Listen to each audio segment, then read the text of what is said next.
You like to be a mixed martial a-hole.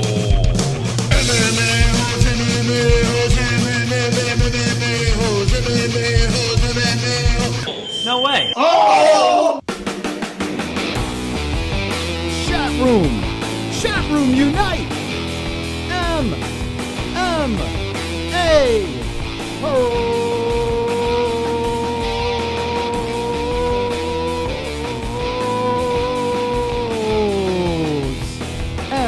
MMA-holes. What's going on?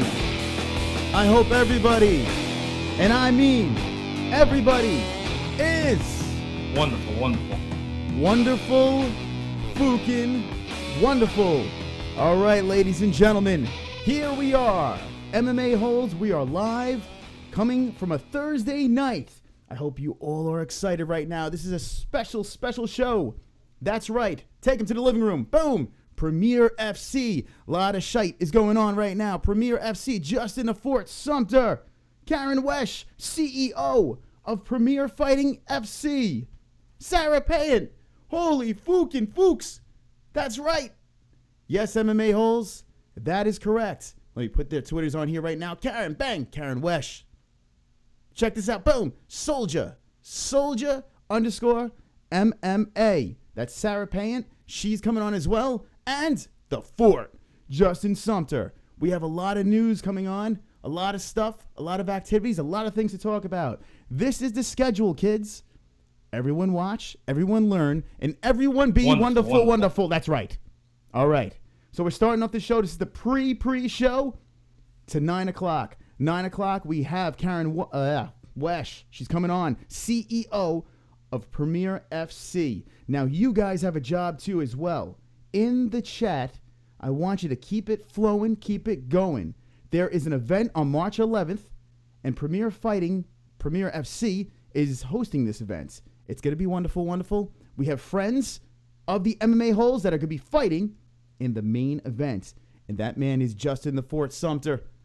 Justin the Fort Sumter. He has some breaking news. And we're going to break it here on the MMA-holes with you guys. So there you go. We're going to take a little break from the talk of the UFC. We're going to take a little break from Bellator right now because this weekend, that's all we're going to be talking about is Bellator and UFC. There's a lot of stuff going on with fights. So tonight is a special night. We're going to spotlight something that some of you might not even know about right now. And now you will, thanks to the MMA-holes. Premier FC. That's right, Premier FC in the house. Everyone slap those thumbs.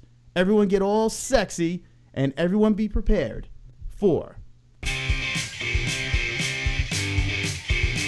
We start off the show every show because you guys are wonderful. Give us a 10 likes. I've got 10 more likes. I've got 10 more likes. I've got 10 more likes. Fuck you, dislikes.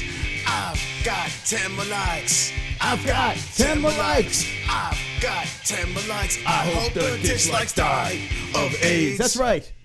That's right, kids. Very professional here on the MMA-holes. If you guys are new to the show, welcome. Make sure you hit that subscribe button. Make sure you hit that bell next to the subscribe button. And I hope you're wonderful. Let's go on an adventure. Let's go on our journey to the chat room. Chat rules are there. Follow them or you'll die. Let's see who's in here. We got Neri Diaz. Welcome, Neri. Mexican. Jesus Christ. Forget about it. Is they video calls or just audio calls? They will be video calls coming in. That's right. We're actually going to have faces to the voices because we're wonderful. And Jesus Christ says, holes. Welcome, Jesus Christ. Herbean's here says, hello. Herbine, I hope you had good sleep. I'm sorry I woke you up last night. A secret MMA hole show. Joey's black son is here. Oh, God. Let's get coked up in the chat. Joey's black son is here. That's great. Love that. John Lowe Chichero. The Fort? ? What the fuck? Yes, that's right. The Fort is going to be here. That's right. Oh, because his name is Sumter. It is. Justin Sumter. There you go. Attaboy. Mexican says, if you ain't fucking a bad bitch or drive a manual transmission, we can't be friends. Mexican, I can do both. George Samper says, why isn't anyone saying the N-word? Jesus Christ. Ninja? Pixel Protocol says, holes. And Herbine says ninjas. Joey's Black Sun says, get coked up in the chat. Need scotch, says Mexican. We will get scotched up this weekend. Whoa, there's two of me there. We will get scotched up this weekend. I got to go to the doctor. Like you give a fuck, but I have to go to the doctor tomorrow because I can't shake this cold, man. Got this nasally, sinusy cold, and it sucks, and all different color boogers, and it's great. I feel like I should share that with you guys. So that's right. At 9 p.m., we have the CEO of Premier FC. This is very wonderful, wonderful. We have a couple of fighters coming on in the chat as we're talking to these people, these lovely people coming on the MMA-HOLES. Shower us with questions. I have a lot of questions myself. I will be drilling them with questions, grilling them with questions. I hope they're ready. And we're going to get that party going, and then I'm going to go to you guys. What do you guys want to know from our lovely fighters in here? On March 11th, they will be in the cage with some rage, hanging out. Premier FC. That's fucking right. Someone get Mexican some scotch right now. Someone just do it. Hello. John Locachero. That's what we're just going to call you, John. John says, I like corn. I do like corn, too. Corn's nice. Corn's kind of, Wonderful, wonderful. it's one of my favorites. George Sampras says, what is your opinion on slavery being banned? What the fuck? George Sampras, would you jump into a time machine? Jesus Christ says, George Sampras, why say it? There are, okay. John, you guys are ready to go. The MMA-HOLES are uniting in this chat. Look at you guys. John says, have you ever personally whipped anyone's ass? I whip ass every day. And I take names, I whip ass, and that's how it works. Need a good bourbon. Cheers, says Robert Medina. Welcome, Robert Medina. You know, let's talk about bourbon for a second. Bourbon, burbs, the burbs. Bourbon, I'm not a huge fan. I'm a big whiskey scotch guy. But for some reason, bourbon doesn't tickle my pickle. I love scotch. As the people from the MMA-HOLES know, sometimes I drink too much of that.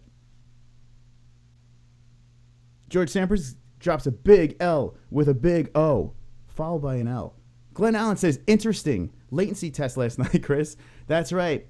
Some of you guys, it was 2 o'clock in the morning over here. I woke some of you guys up and I was like, let's figure this fooker out. Let's figure it out.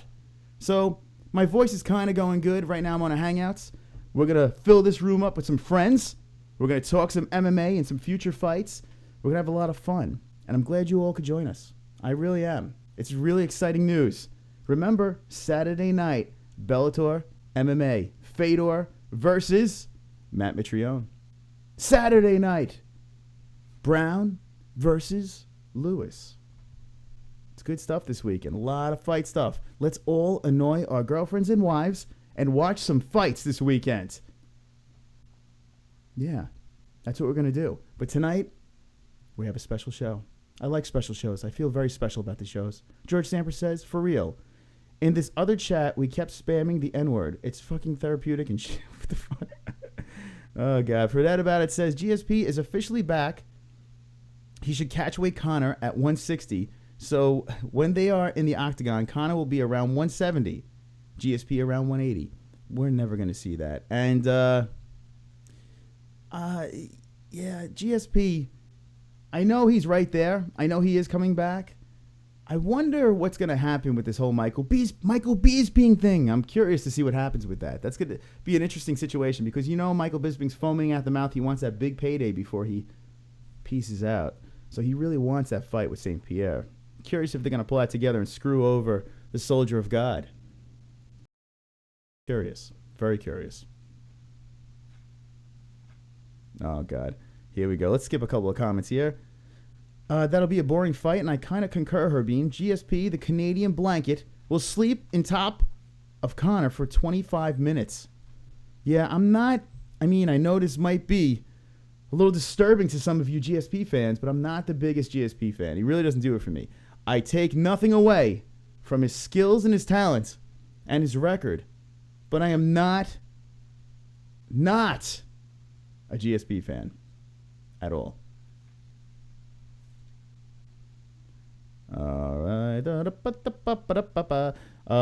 John says, your Jersey accent just came out. I am not from Jersey. I'm from Nuevo York. Who you got, Fedor or Matt? Well, John, let me tell you right now. I'm not telling you. You have to tune in on Saturday. But if you did watch previous shows, you did find out who I was pushing for. It may change, but I'm not telling you right now. Time! Oh, fuck.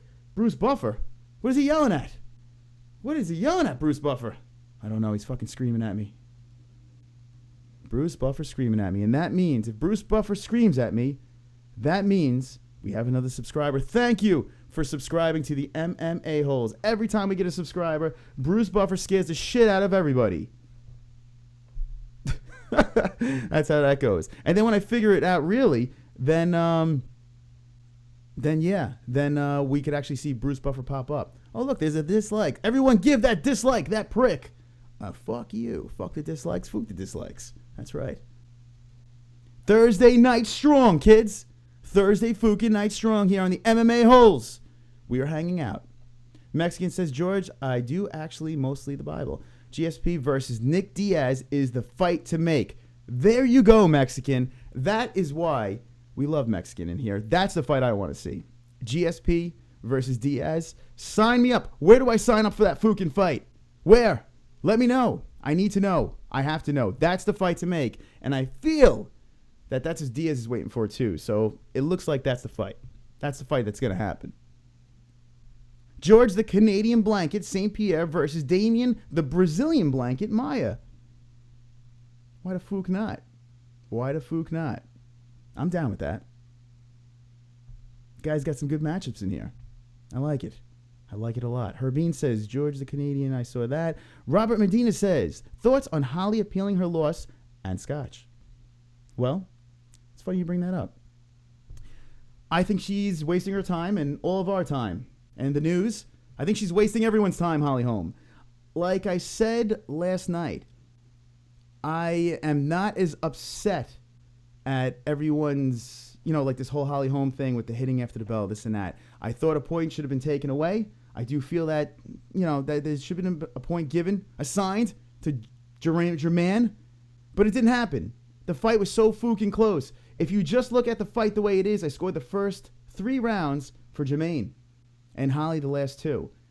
I wouldn't have been upset either way if the fight went either direction. It was so damn close. If the UFC wants to run it back, let them run it back, but I don't want to see it. I don't. And she can appeal all she wants. I don't feel that she's going to win it. I really don't. Scotch, by the way, Scotch is fucking awesome. I have my Scotches. There is a cheaper version of Scotch when I want to get a little scotched up at a costly, efficient, costly, whatever the fuck I'm saying, at a low price. It's called Johnny Walker Double Black. Check it out. Check it out. It's the cheaper version of Scotch. And if I want to have a cheap night and curl up in the fetal position with my Scotch, that usually is the one that I choose. Now you're learning the secrets of an MMA hole. Herbine says, we already saw that. George Samper says, Mexican D-sides. How is... Come on. George, come on, bro. Come on. Oh, V-neck, subscribe. That's why Bruce Buffer just screamed at us. And like I said, every time someone subscribes, you're going to hear that Mufu scream at us. Herbine, that fight would be a sleepover, says Mexican. Are you talking about the Maya versus GSP? I tell you what, though, I would want to see that. Same, Chris. I'm not a GS fan as well. So there's a couple of us out there. And now GSP brings in like super crazy numbers. GSP does that. He has that effect on the ratings. He really does. But I just don't get GSP. I just can't wrap my head around the guy. I just can't do it. You look at his record and there's a lot of W's. Lots of W's over there. Could be considered one of the greatest of all time. I did feel he lost to Johnny Hendricks. I did. But it doesn't matter. He got the win and he fucking flew off. So, say what you want about GSP. I wish he would have just rode off into the sunset. Maybe he comes back and maybe he's a little bit more exciting now. I mean, who knows? But I'm just not. He just doesn't tickle my pickle. Herbine says, laugh out loud. The same. It's time! Fucking hey, we got another subscriber over there. Holy shit, Bruce Buffer's screaming at the top of his fucking lungs. Wow. Another subscriber. Welcome to the MMA-Holes. You guys are all Wonderful, wonderful. That's right. Check it out. Premier Fighting FC. We're going to be having some guests tonight. Hang in there, kids. Grab your girls. Grab some popcorn. It's going to be a great, fun-filled ride. Or your boys. If you want to grab your boys, too, you could do that, too. I don't discriminate. All right, John says, I thought it was on Friday. You thought what was on Friday? The Bellator? Jesus Christ says, George Sampras. And to tell the absolute truth, well, come on, can we get off the N-word? Oh, God. This chat can use a little bit of Head movement, head movement, head movement, head movement, head movement, head movement, head movement. That's me when you guys drop the N-word. It's time! Holy shit, we got another subscriber in this fucking house. You guys are killing it. Good job, friends. Good job. I like it. I fucking like it. All right. It seems like Bruce Buffer's ahead of my chat count. Whoa, we got 422? Killing it in that. Look at that. And you guys are very... Holy shit! Fucking Bruce Buffer's screaming in the top of his lungs. You know what's going to be the best part of that? Here's the best part of that. Every time we hear the subscriber sounds and Bruce Buffer screams, it's going to happen during the interviews too as well. So so as we're talking, we could be having a very serious conversation. And he's going to be screaming. He's going to be... and I can't shut it off. So keep subscribing. Oh, it's freaking funny. That's fucking funny. Got in the text. All right. All right, we're getting closer and closer to our 3 interviews. I hope you guys are pumped up. I hope you guys are ready. I hope you guys are wonderful, wonderful. And thank you for the subscribes. You guys are all wonderful, wonderful. This chat can use head movement. All right, let's go. Jesus Christ. Let's see. Let's scroll through here. I love you too, George Sampras. There you go. Reminds me of Sampras, tennis player. Carter streams and videos here. Everyone say hello. Hey. There it is. That's right. Every time you hear Bruce Buffer scream and interrupt the show, someone subscribing. Oh, it's so great. So great. All right. Let's go. Let's catch up. Mexican says, George, is this country? Okay, let's go past that. SLW Crazy's here. Holly Holm lost a fair and swore. Says SLW Crazy. Welcome, SLW Crazy. You are wonderful, wonderful. Everyone in the chat, wonderful, say, wonderful. Wonderful, wonderful. John says, who would win between the prime Shaquille O'Neal and Demetrius Johnson in an MMA match? Well, come on, guys. Right now, hold on, friends. Everyone, hold on. We have something here. You have to dance before you start this interview. Get ready, kids. Sing along. Yeah. That's right, kids. Everyone sing. We've got a guest. We got a guest. We got a guest on the MMA. Yes. We got a guest. We got a guest. We've got a guest on the MMA-HOLE. All right, let's stop that. Welcome, everybody. Welcome to the show. We have a special guest here. This is KARYN WESCH. Hi. How are you today? I can't hear you. There you go. Am I a little low? You're a little low. Okay, hold on. Let me put my voice up. Here we go. Let's see. How about that? Is that a little bit better? Yes. That's All better. right. That's all right. It was a secret. The show is a secret. So how are you today? KARYN WESCH is here. This is super exciting. The CEO of Premier FC. I'm gonna freaking rip my clothes off and run through the wall. That's okay, because like interviews like this, like I look like I'm dressed, but I'm not really wearing any pants, so it like works out perfect. Now the MMA-Holes are fully aware that every show I don't have pants on either. So this is great that we both are doing this without pants on. This is amazing. Perfect. KARYN. Like the secrets of MMA. They think we're professional, but we're really not. So now I need to warn you right now, before we get into this conversation, I set up a Bruce Buffer. Every time someone subscribes to the show, Bruce Buffer rudely interrupts and screams over us. So don't be alarmed. Okay. Okay. I'm good with that. 'Cause I like more people too, so it like works perfect. Great. All right, KARYN, listen, this is an exciting moment for me. I'm very happy about this. I'm pumped up about this March 11th event. So what I need you to do right now is let the MMA-Holes know What's going on? What do we have to look forward to in March 11th right now? Well, I'm like super stoked because this is my 22nd show. So I've been all over Western Massachusetts and kind of a little bit in New York, and we can talk about that after. But we are back again in Western Mass. We've had awesome fans that keep coming back to us, so we keep putting on shows, and our fighters are amazing. Like, they work their asses off. Like, they really, really do. And we've had guys start off as amateurs and go all the way to pro. And, you'll see some of that showcased on March 11th. This is exciting news. Now, the MMA-Holes got the privilege of befriending a certain Justin Sumter. Yes. Fantastic guy, fantastic personality. I have to say, with a guy like Justin Sumter, I mean, that's a nice addition to this Premier FC with you guys. What do you guys feel about this Justin Sumter? Is he the man right now? It's funny. I met Justin when he was an amateur. I met him at his school, kind of by fluke. I was visiting with another fighter who was getting ready for a Bellator fighter. I used to be a fight manager.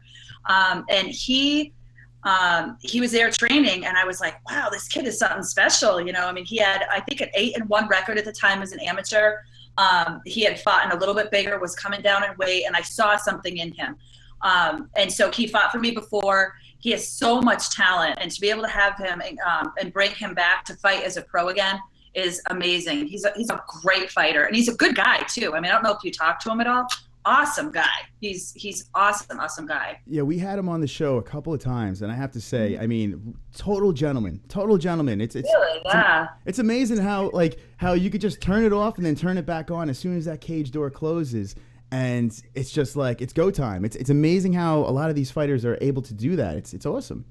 I think it's like the click of the cage door. You get these guys that are so humble. We've had people from getting out of prison all the way to doctors in our cage. And, they're at the end of the day, when that cage door shuts, it's time for work. This is a job to them. Whether it be a hobby or, some of them, this is their job. Either way, when that door closes, it's work for every single one of them.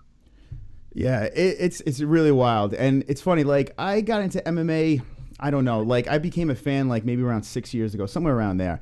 And it became an obsession, like watching the heart that these fighters have, watching like everything, they put everything on the table. It's so infectious. And then when you meet these people in person and you see how humble they are and how just social, and it really is. It just sucks you into this sport. I think that's one of the greatest things about this sport. I do too. And, these guys are machines. Like, a lot of people who, like myself, many years ago, before I was really deep into MMA, I thought it was barbaric. I'm like, why would these guys want to purposely go in and get hit in the head? Like, I thought that, that was insane. But then you go and you watch these guys train. We're not talking they pop into the gym and work out for an hour. These are guys who are training 4 or 5 hours a day, 6 days a week. And it's not just in the gym. It's it's what they eat. It's everything that they do. It's how their families are. I mean, you talk about family support. A lot of these guys work full time, and then when they're working full time, they go home, have dinner real quick, say hi to their family, and they're gone. So it's a huge commitment by them. It's a huge commitment by their families, and like you said, they're people. They're not just barbarians. That's just not what it's about. It really is impressive. It's amazing watching these fighters, and it's so cool seeing their behind the scenes and what brought them to this point and why they do what they do. It's really cool stuff. Now, KARYN, let's tell everyone in the MMA-Holes right now, if you just jumped in, we have KARYN WESCH right now hanging out, the CEO of Premier FC. So, KARYN, like I said before, this is a super honor to have you on here. Now, let's get a little bit of backstory. Let's go back in time, KARYN. Let's just go back in history. Let's jump into that time machine right now. How did it all start? Where did you grow up, KARYN? In Enfield, Connecticut. I grew up here in Connecticut, which is funny because this is a state that we're not allowed to fight in. So it's like really, it's kind of ironic that I grew up in the state. It was the only state that MMA is not allowed. But I grew up here and went to school here and got married here and had my kids here. Oh, wow, that's awesome. So that's good that you could incorporate your family and get your job done and stuff like that. It's great. And all my kids have worked for MMA, for Premier. Really? No kidding. At all ages. That is so cool. So cool. How long has Premier been around for? I started, it became a thought and a dream in 2009, and my first fight was after the sanctioning body happened, which was in 2010. So we've been around for about 7 years. 7 years. Wow. So it's been around for a little bit right now. Yeah. So this promotion now, I'm just trying to let everyone know what's going on right now. A lot of people are not aware of this organization, so it's good to have you on and educate the MMA holes because we're a bunch of idiots over here. We're just a bunch of morons. So the chat is MMA. You can't be idiots. That's true. Yeah, we all have that common love. Come on. So in the chat right now, we have people talking over there. They're conversing. I want everyone in the chat. If you have any questions, feel free to ask away. I'm going to dip in and out of that chat, so I'm not ignoring you guys. So remember, stay in that chat. Keep on asking those questions. So now you said this has been going on for 7 years. That's pretty cool. Now, is this like a lifelong dream? Is this something that like you've always looked into doing and getting into? Is this like what your goal in life was? Because this is great that you're CEO of a company like this. No, actually, like when I first started, it was about 2000, I guess, 7 or 2000, yeah, about 2000, maybe earlier, 2006.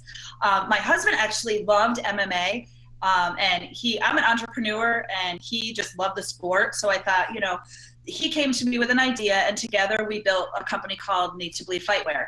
And what we did was we went from school to school, and we, sold our T-shirts and our sweatshirts, and we had sponsored fighters and stuff.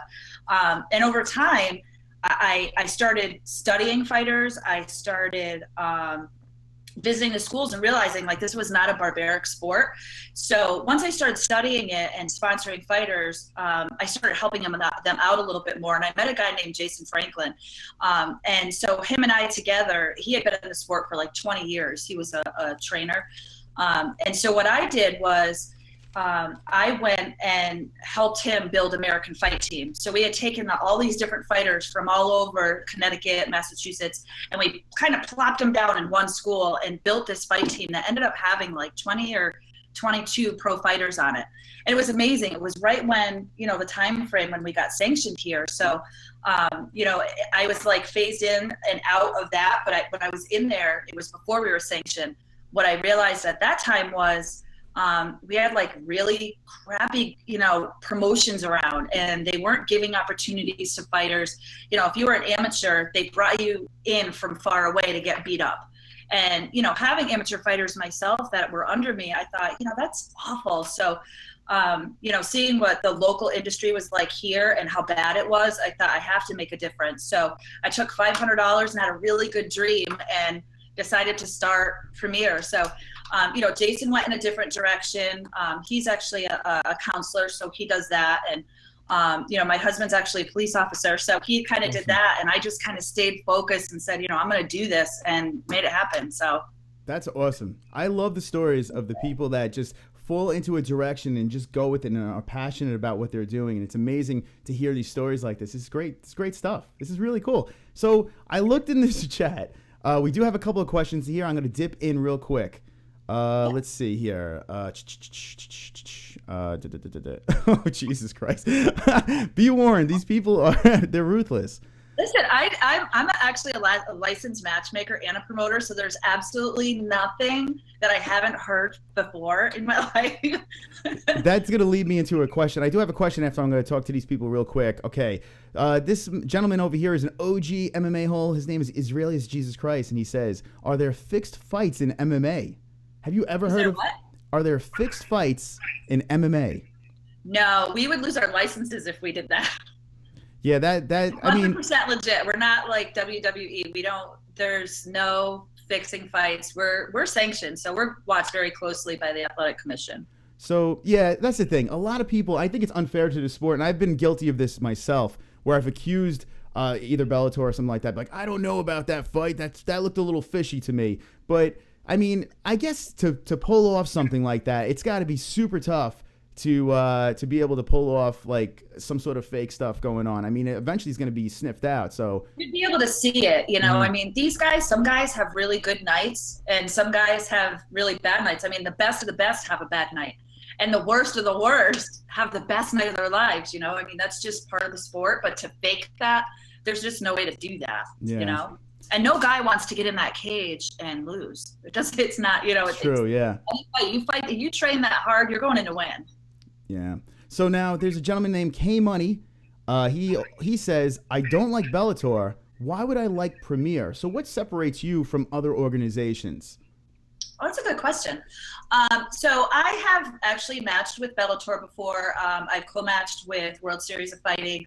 I think that some people who don't like the higher level, it goes like UFC and Bellator and World Series of Fighting. Those are like the top tier. And what happens is a lot of people, it's difficult to follow those fighters because they're national fighters.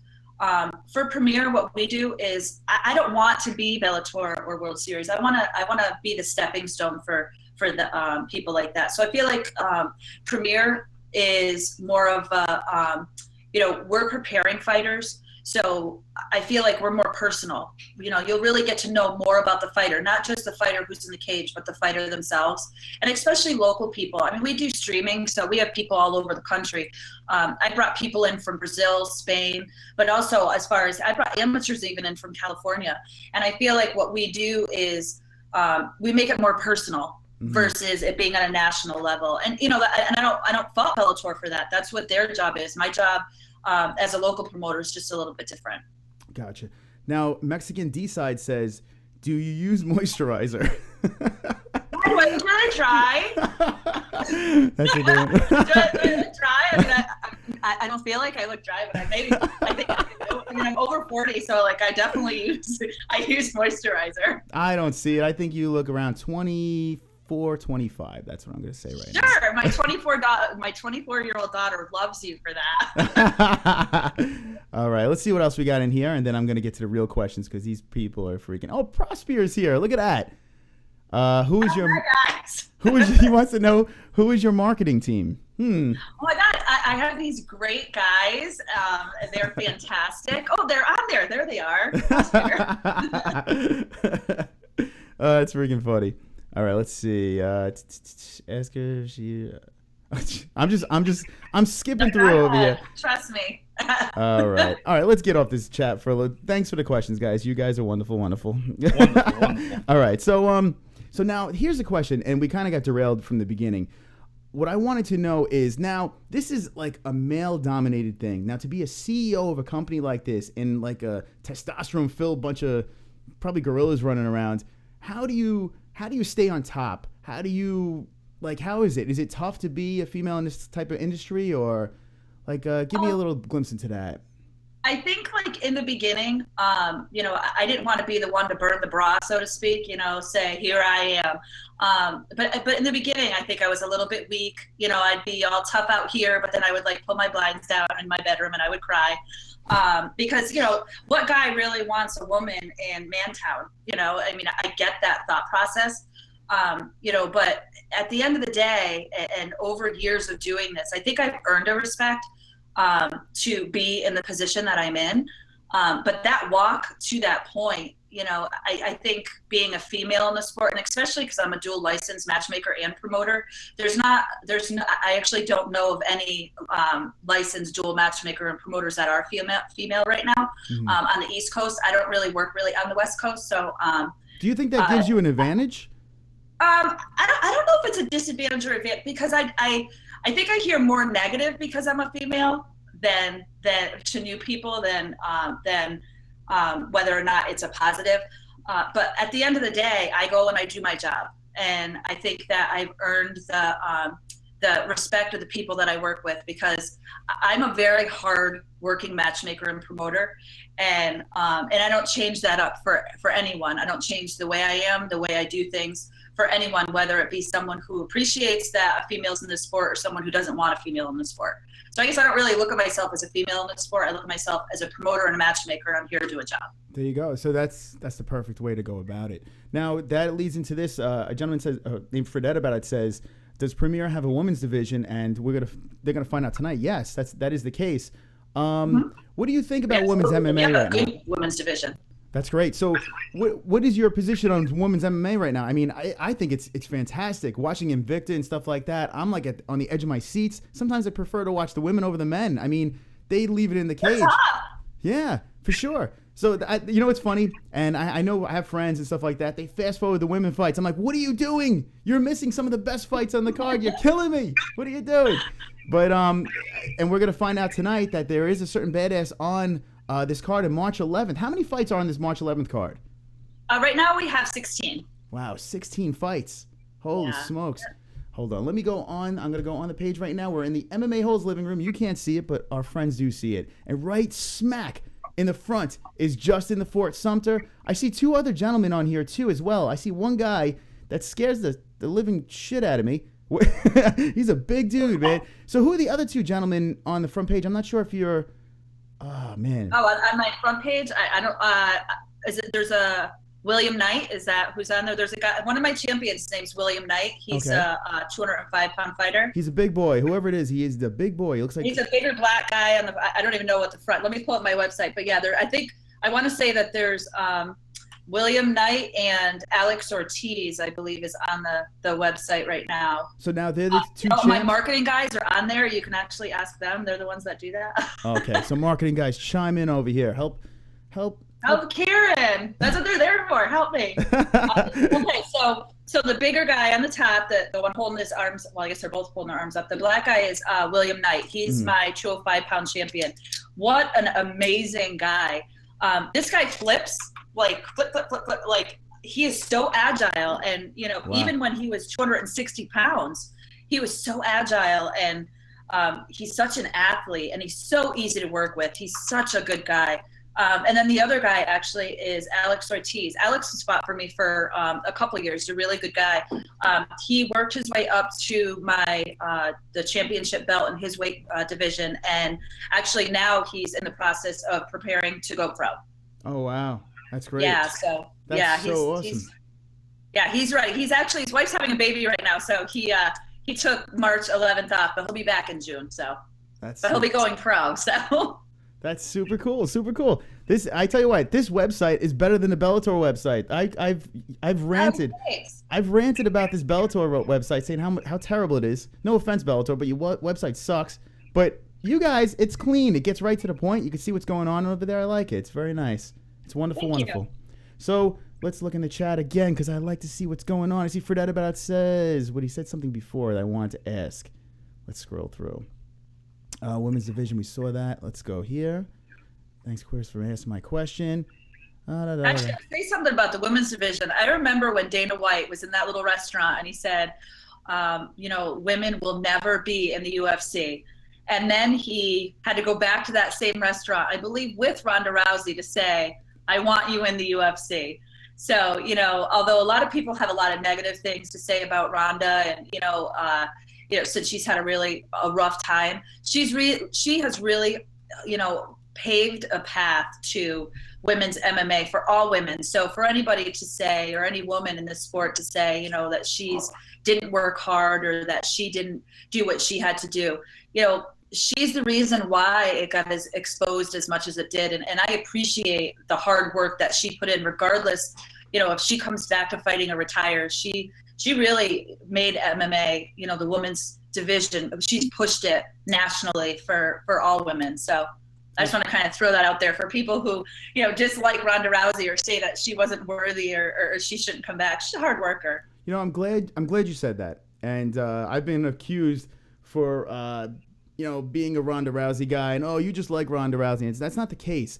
I don't think people realize what she did for the sport, like, as a whole. Like, I don't think people are really wrapping their head around it. Now that she's going to be gone, if she never comes back, I feel like a big hole has been left into the UFC. There's some great fighters that are coming up right now, but they don't have that star power that Ronda had, the way she exploded onto the scene. It's a shame. Yeah, it's really funny because her best friend is Marina Shafir.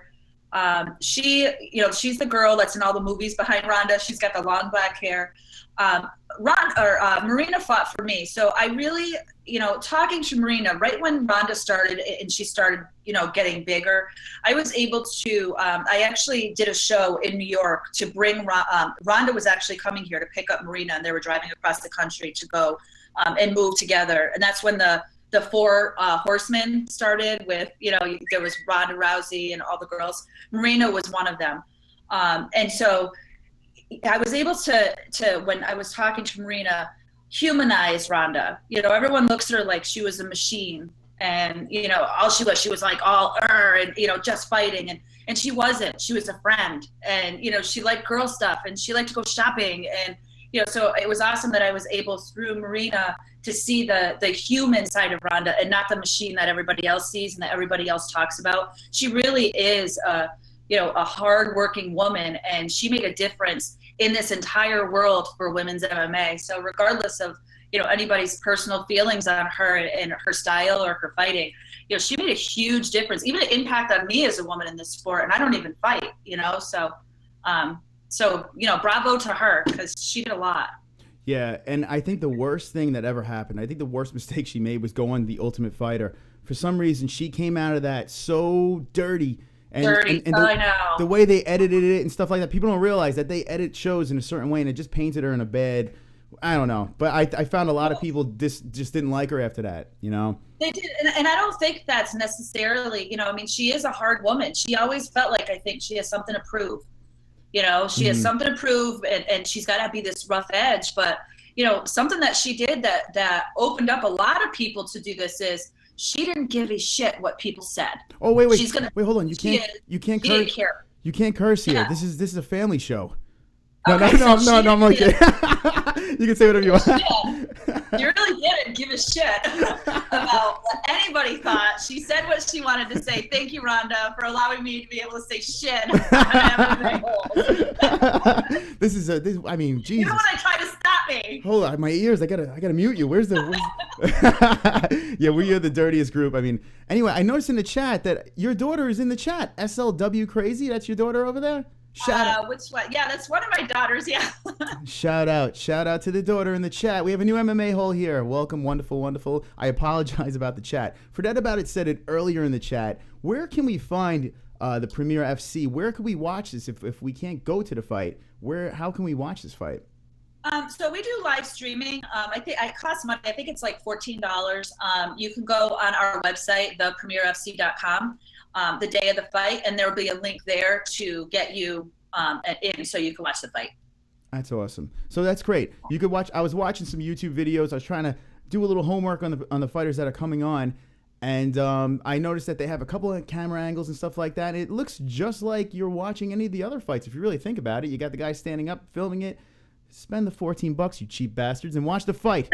So now, or just come to the fight. We have open bar. Open bar. Fuck. Honey, we're going to the fight. So that's cool. March 11th. That's great. My birthday is right around the corner, so I think I'm gonna go there. You guys gonna be there? I really want to go to this thing. I'm dying to go to this thing. I'm this close. We'll see what happens. Maybe. You should. Come on. I want to come out on Justin Sumter's back. You get free drinks. That's true. Do you think Justin will allow me to sit on his shoulders as he comes out to the cage? Justin's a really cool guy. He pretty much will do anything for his fans, so he might. All right, I'll only go. Hit me with the ones in the chat if you want me to come in on Justin Sumter's shoulders with my shirt off flexing. What do you guys think? Hit me with the ones in the chat. Hey, his shirt will be off too. I mean, hey, it's a party. Yeah, it put me to shame. What are you going to do? So March 11th, this is great. So you said 16 fights are on this card. How many fights are on the main card, like the main card? How many fights are on that? 5. 5 fights. Great. Yeah. Now, I heard news about Justin Sumter with a gentleman. We'll let him break that news. But it's crazy, man. What are your opinions on these fighters, like either getting hurt or pulling out of fights and stuff like that? Is it like a mad dash to try to get someone to get another fighter to fill in? And I'm just stumbling all over my fucking words. Well, it's funny because I just had this situation today, and it's so crazy because some fighters, I don't control when people get injured, and I don't control when people get hurt. But that's a situation that happens all the time. I mean, the likelihood of you having a card, and then I start a card about 3 months out. That card will change so much. You're lucky if you have like 4 fights that are the same fights that you started with 3 months before. Wow. Whether it be, they get injured or, the state of Massachusetts just changed our regulations like 2 weeks ago. Our amateurs need to get CAT scans. Who would have thought that, right before this fight, the state would say, hey, KARYN, haha, all your amateurs need CAT scans. So, now I need to figure out how I can do that. And some guys can't afford to get CAT scans, and some, their states don't allow it. So, some fighters fall off for that reason. I think that the professional fighters know there is always that chance that your fight could change because your opponent could get hurt or sick. My main event, You know, I can say right now, I mean, it's rematched now, but the main event that we had, the USA versus Canada, my Canadian fighter got double pneumonia. How you can't control that, but I can't put him in the cage unhealthy or unsafe. So, you know, you always, as a matchmaker, you know, I have two separate jobs. I'm a promoter and I'm a matchmaker. Those are two separate jobs. And, you know, I'll wear my promoter hat once we get into the month of the fight. And thank God I have such an amazing team that works with me, because, you know, I have to take that hat off now, because now I need to put my matchmaker hat back on, because I need to give us something to be able to promote. So, you know, to go back to the drawing board and start over again, yeah, it's a pain in the ass, but in some cases, a pain in the butt. But, you know, it's a part of the game. You know, you have to, it is what it is, you know. Being an MMA promoter and matchmaker is not a job, it's a lifestyle. Mm-hmm. You know, I'm matching fights at 2 o'clock in the morning, but I'm matching fights at 6 a.m. as well. So, you know, you just have to be on top of your game, know who's available, know, you know, everybody's, you know, did they get their jiu-jitsu belt changed? Did their record change? Are they on the injured list? You know, you just have to really just stay on top of it. And, you know, it is what it is, you know, and fighters, professional fighters already know that. Amateur fighters, they get kind of nasty, you know, but I shouldn't be in the sport if I can handle it, you know, so it is what it is, and it happens a lot. We're talking to. Oh, I hear myself. Oh, shit. It's all right. You sound okay. Are you like one person behind you? Yeah, no, I think the volume might be a little too high on your phone or computer right now. It's kicking back. At my computer? Yeah. Hold on. Is that better? Hello. Yeah, for some reason it now I can't hear it. Okay. I don't know. I didn't change anything. That's so weird. We're getting a little bit of feedback from you right now. Oh, shit. So what's going on right now is, as I'm talking, it's kicking my voice back. It's like doubling up. I don't know why. You know what, Karen? If you could do me a favor, just drop out and drop back in for a second. Do you mind? Yeah, because I can't hear you. So you want me to call you back? Yeah, please. All right. Yeah, I don't know what just happened there. It just got all crazy. A little cray-cray. That is KARYN WESCH, and she is the CEO of Premier Fighting FC. That's correct. Let's see if we got this. Is that better? All right, let's see. Okay. Is that better? I can hear you better now. Yeah, we're good. I think something got a little screwy with the signal. We're good to go now. Yeah. I was hearing myself twice, and I don't even want to hear myself once. So you can't talk when you hear yourself, right? I'm the same way. Like if I'm reverbing or whatever on my phone, I'm like, I just can't. Yeah. I can't talk anymore. It just screws with your brain. It just scrambles everything up, and I just want to kill myself. All right, let's go into the chat over here. Let's see what my friends have. I see the chat is lit up with friends over here. Let's see. Yeah, retarded echo. Yeah, so they were hearing that as well. Okay, let's leave this chat alone.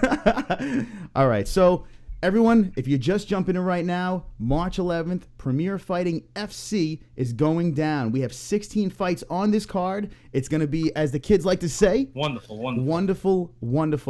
That is an MMA-holes term over there. There's a gentleman that is on our show. We took a soundbite of his voice, and now we just wonderful play it over and over again. That's kind of cool. I feel like he's always there. Yeah. Awesome. Oh, John, you can't make it? Wonderful. You're here now. You're here. That's right. So how big is your family right now? You said you had 2 daughters? I have 4 kids, yeah. 4 kids. Holy smokes. You're not messing around. You're not playing around. You're getting... You get that part my baby, the youngest is 15, so. Youngest is 15, and how old's the oldest? 27. Now, yeah. Does any of the kids, you said that they were intertwined in the company somehow. Do they train as well, or? Nope, not even one of them. Not even one of them. So they're just behind the scenes. They are future promoter matchmakers. That's awesome. That's so cool that you could keep the family, just pass down the torch to the next generation. It's funny. My little one, she's 15 now, but you know, I have pictures of her like just hanging out with the ring card girls, holding the ring card when she was so little, you know, and now I have her, you know, she was running one of my back rooms. You know, she's 15 years old and she knows the commissioner's name better than I do. You know, so it's kind of an awesome learning experience for them. But, you know, fighters are the same way. You know, they got their kids in the gym. I mean, it's not like this hidden underground thing. It's families, you know, so it's kind of cool to have my kids with me. That is awesome. That really is awesome. So now I look in the chat. We says, now everyone always talks about the notorious one. I actually have him over my shoulder over here because I sweat him. Conor McGregor. Now, Yes. what do you think about this Conor McGregor? You know, I like get everyone's opinions on this. What do you think his next opponent's going to be? Is he be fighting Floyd Mayweather? And I have a question about boxing and MMA to follow this up. Okay, do I think he's going to fight Mayweather? No, I don't. So there's this like huge difference between boxing and MMA. And first of all, what do I think about McGregor? Okay, so I think that I love that he has so much to say and he's so outspoken because that's what makes him worth money. It's part of the show business side of him. The one thing I don't like is how much he disrespects the league that he works for. I think he could do exactly what he does, as harsh as he does it, without bringing down his boss, so to speak. I just think that that's disrespectful. And I don't think anything else he does is disrespectful. I think at the end of the day, he goes home and puts his feet up and he's not an asshole. I think that he's made a name for himself the way he acts. But on the same hand, I don't think he needs to be so disrespectful to the field that he's in or the industry promotion that he works in. But as far as him boxing and so there's a bunch of guys who come over from boxing and they're amazing at boxing. They're champions. And then they go and they fight MMA and they're awful. You know, there's a reason why mixed martial arts is mixed martial arts. It's not just boxing. You know, a boxer can't get in there and roll around on the ground. Yeah, you could take some classes, but you know, to go right from boxing into the cage, you know, unless you knock the guy out in the first 30 seconds, there's a whole bunch of different arts going on in there. And, you know, if you're a straight boxer, it's not really healthy for you, you know? Yeah, so, I mean, I think we could all agree, especially everyone in the chat right now, if you have an MMA fighter versus a boxer in the street, like a straight up break, just a fight, you got to think the MMA guy is going to win 10 out of 10 times if you think about it, because they could do everything. Now, this is an interesting thing. Derek Lewis from the UFC, he's fighting this weekend Sunday night. He said that MMA is easier than boxing. He says because when he gets tired, he could grab onto someone and kind of hug them until he catches his breath again. I never really thought of that, like how they break you so quick in boxing. That doesn't happen in MMA. They actually grapple when they get tired and stuff like that. What are your thoughts on that? I feel like, well, there's a few things. One, boxing, you're getting hit in the head a lot more than you are in MMA. But there's a few things in boxing that I feel like, you know, if you throw in the towel, so to speak, you're like almost disrespected. You know, I can't believe you did that. You know, you're not really a fighter. In MMA, when you're done, you're done. If you tap out, you're not disrespected. You're done. We're going to move on to another day. Let's fight another day. So I think that, you know, that's one thing that I feel is wrong in boxing, that you should be able to stop on that. You shouldn't go to a point where, you know, there's guys that have died from head injuries. I'm not saying that MMA that wouldn't happen, but you know, these guys who are clearly done in the 7th round, you know, part of their brain clicks and they're going to fight another 3 rounds. There has to be a point where they go, I'm going to stop today. I've had enough today, you know? So I feel like that's part of what the difference is with MMA versus boxing too, is, you know, you're not getting hit in the head as much. I don't think you get as much damage with your brain, et cetera, because you do. And I don't think necessarily guys just hold on to each other and start grappling because they're tired. Some guys are boxing. They're not, you know, boxing guys, they're ground guys. So that's part of the fun part of being a matchmaker too, is, you know, a lot of guys will say, well, that's not an even fight because this one's, you know, they're both, one's a stand-up fighter, one's a ground fighter. To me, those are amazing fights. Because that guy wants it to stand and this guy wants it on the ground. That's a battle against the arts, you know? But as far as how I feel about boxing, I feel like, I really like boxing. Vinny Pazienza, I don't know, I've always really liked him. He's always come to MMA fights and I've met him so many times and I've talked to him so many times, and he was a 5-time world champion. You know, and I've talked to him a lot about this and he said the same thing, like he doesn't want to fight MMA. He's a boxer, you know, but there are a lot of boxers who will go over to, MMA fighters that will go over to boxing though. And it doesn't affect their record here either. Mm-hmm. You know, it doesn't mean they're fantastic boxers either though. So it seems like that would be an easier transition. I'm sure it's not an easy transition, but if for a boxer to go MMA versus an MMA fighter to go boxing, I would imagine, I mean, I don't know, but I would imagine it would be easier to go into boxing since, you know, they pretty much train everything. Right. KARYN WESCH is in the Hangouts right now, MMA-HOLES Live. Every time we get 10 more likes in that tip jar, this happens. A song. This is called the 10 More Like song. Every 10 likes. Check it out. got 10 more likes. Look at that, Karen's dancing along. Everybody, I've got 10 more likes. Uh-oh, fuck you, dislikes. Yes, I've got 10 more likes. Sing along in the chat. 10 more likes. I hope the dislikes die. All right, everybody calm down. I had to do it. Every 10 likes we do that, so we celebrate. Thank you for dancing with us. That was you had some good moves right there. That's it, kids. KARYN WESCH, she's here. Now, before I let you go, leave us with something. What would you like to say about this March 11th fight? Anything. The floor is yours. I'm just so excited about it. I think that being around for so long, there were 18 promoters alone in Massachusetts 5 years ago, and there's only 2 of us left, and the other promoter in the state is amazing. He's such a great guy. He's out in Plymouth, Mass. And, you know, he does his thing there, and I do my thing here. We have amazing fans who keep showing up. And, you know, that pushes me to want to put together a better fight card each time. And so March 11th, I think we're going to be bringing, like, the most talented fighters right now that we have in the Northeast that are available to us. You know, and I feel like we've got, as a matter of fact, we have Marissa Belchecchia. She's a boxer. She's won Golden Gloves championship. She has she's beat everybody put in front of her. And we have the honor of having her even on our card. And we have Bellator fighters on our card. And, you know, right now I'm working on a World Series fighter being on the card. So we have like so much that we are bringing to the table for our fans to see. And I do have to shout out to my sponsors, because that's kind of like what we do. So first I want to say, you know, a special shout out to Captain Jimmy's. They've always done like our weigh-ins and stuff, and they've done a great job supporting us over the years. So a big shout out to them. And then we have sponsors. Our main sponsors, actually, they're with us the whole year. When they come on, they commit to us for an entire year, the ones that are on our cage floor. And so we've become family with them. They keep coming back every year because they become part of us, you know, and without our sponsors, we wouldn't be able to have these fights, you know. So Global Compass and Compass Restoration Services, been with us for, I think, 4 years now. Tom Painting, DDWS, and Dead Monster. They've been with us for 3 or 4 years now. We have a new one right now, which is kind of cool. So everybody at the fight is going to try these mints. It's Catalyst mints.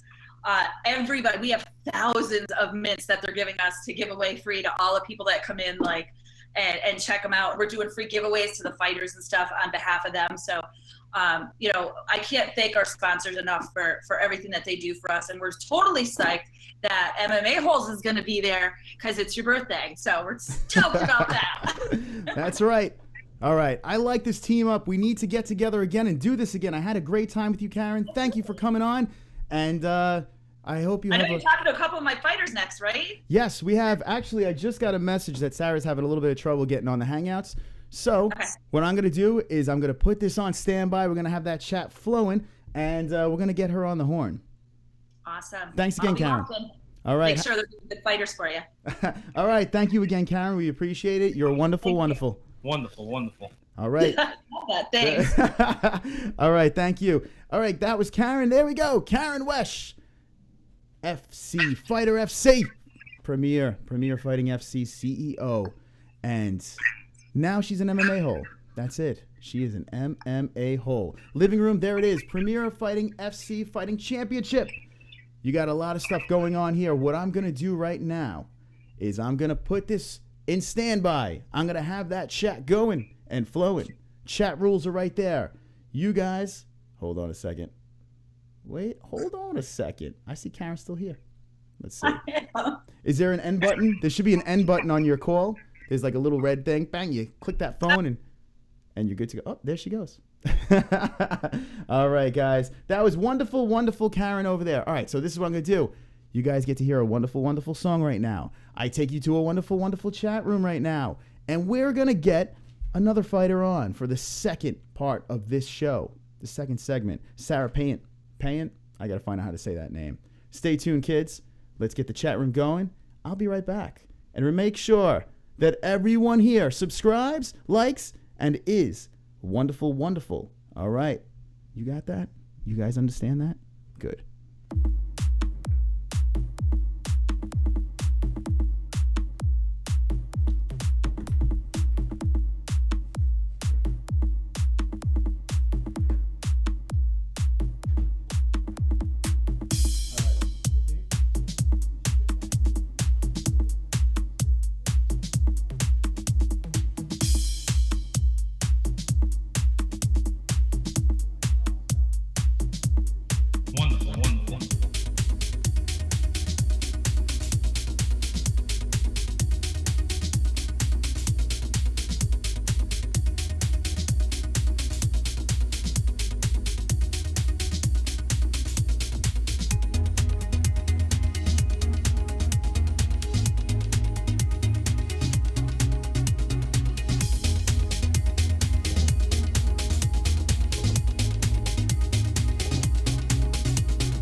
wasn't that dark a minute ago, but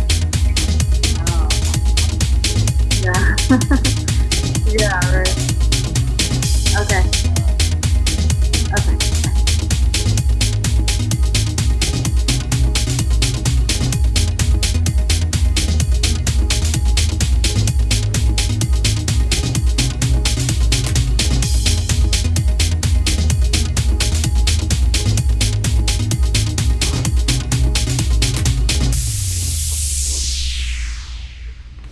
This is kind of creepy.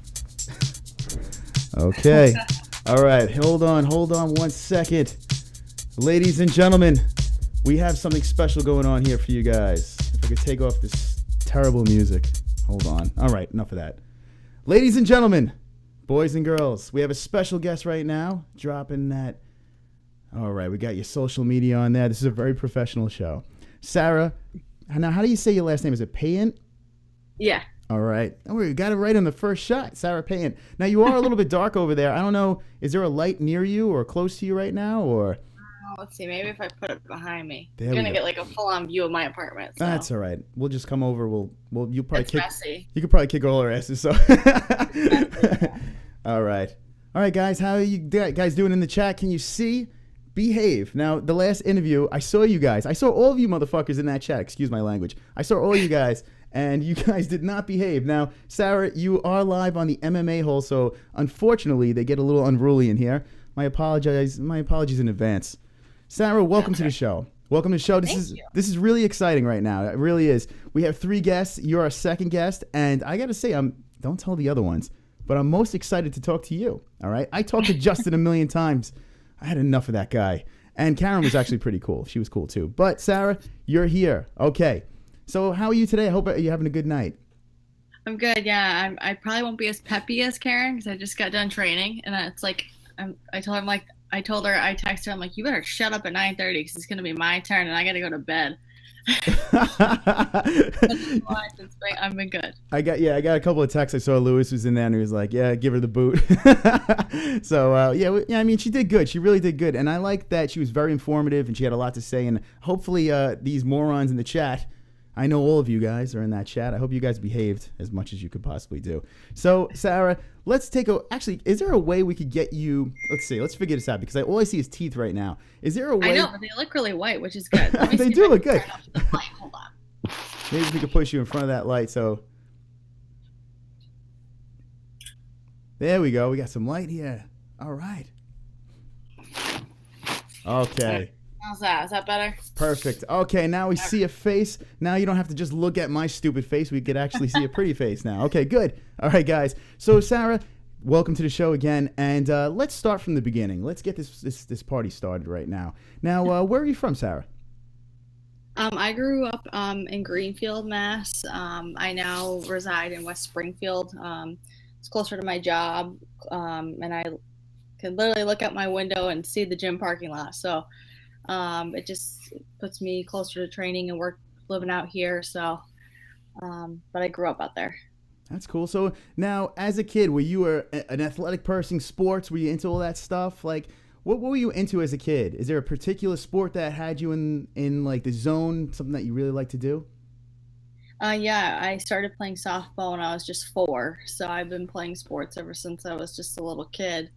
And then growing up, softball was my number 1 sport. And then once I got into middle school, I kind of did soccer, tried basketball, but I didn't start any, boxing, kickboxing, Muay Thai until I was about 19 years old. Wow, 19 years old. Until after I graduated to high school, it wasn't, it was much later on. And I never did any martial arts growing up. I never did karate. I never did any jiu-jitsu, nothing like that. So it kind of started from square one at an older age. No kidding. So how did you get into it? You just wanted to stay into shape, or you wanted to compete? Like what got you into the sport? It was purely by accident. So it's kind of a funny story. I was taking a break from college, and I just decided to sign up for this kickboxing class at the local gym.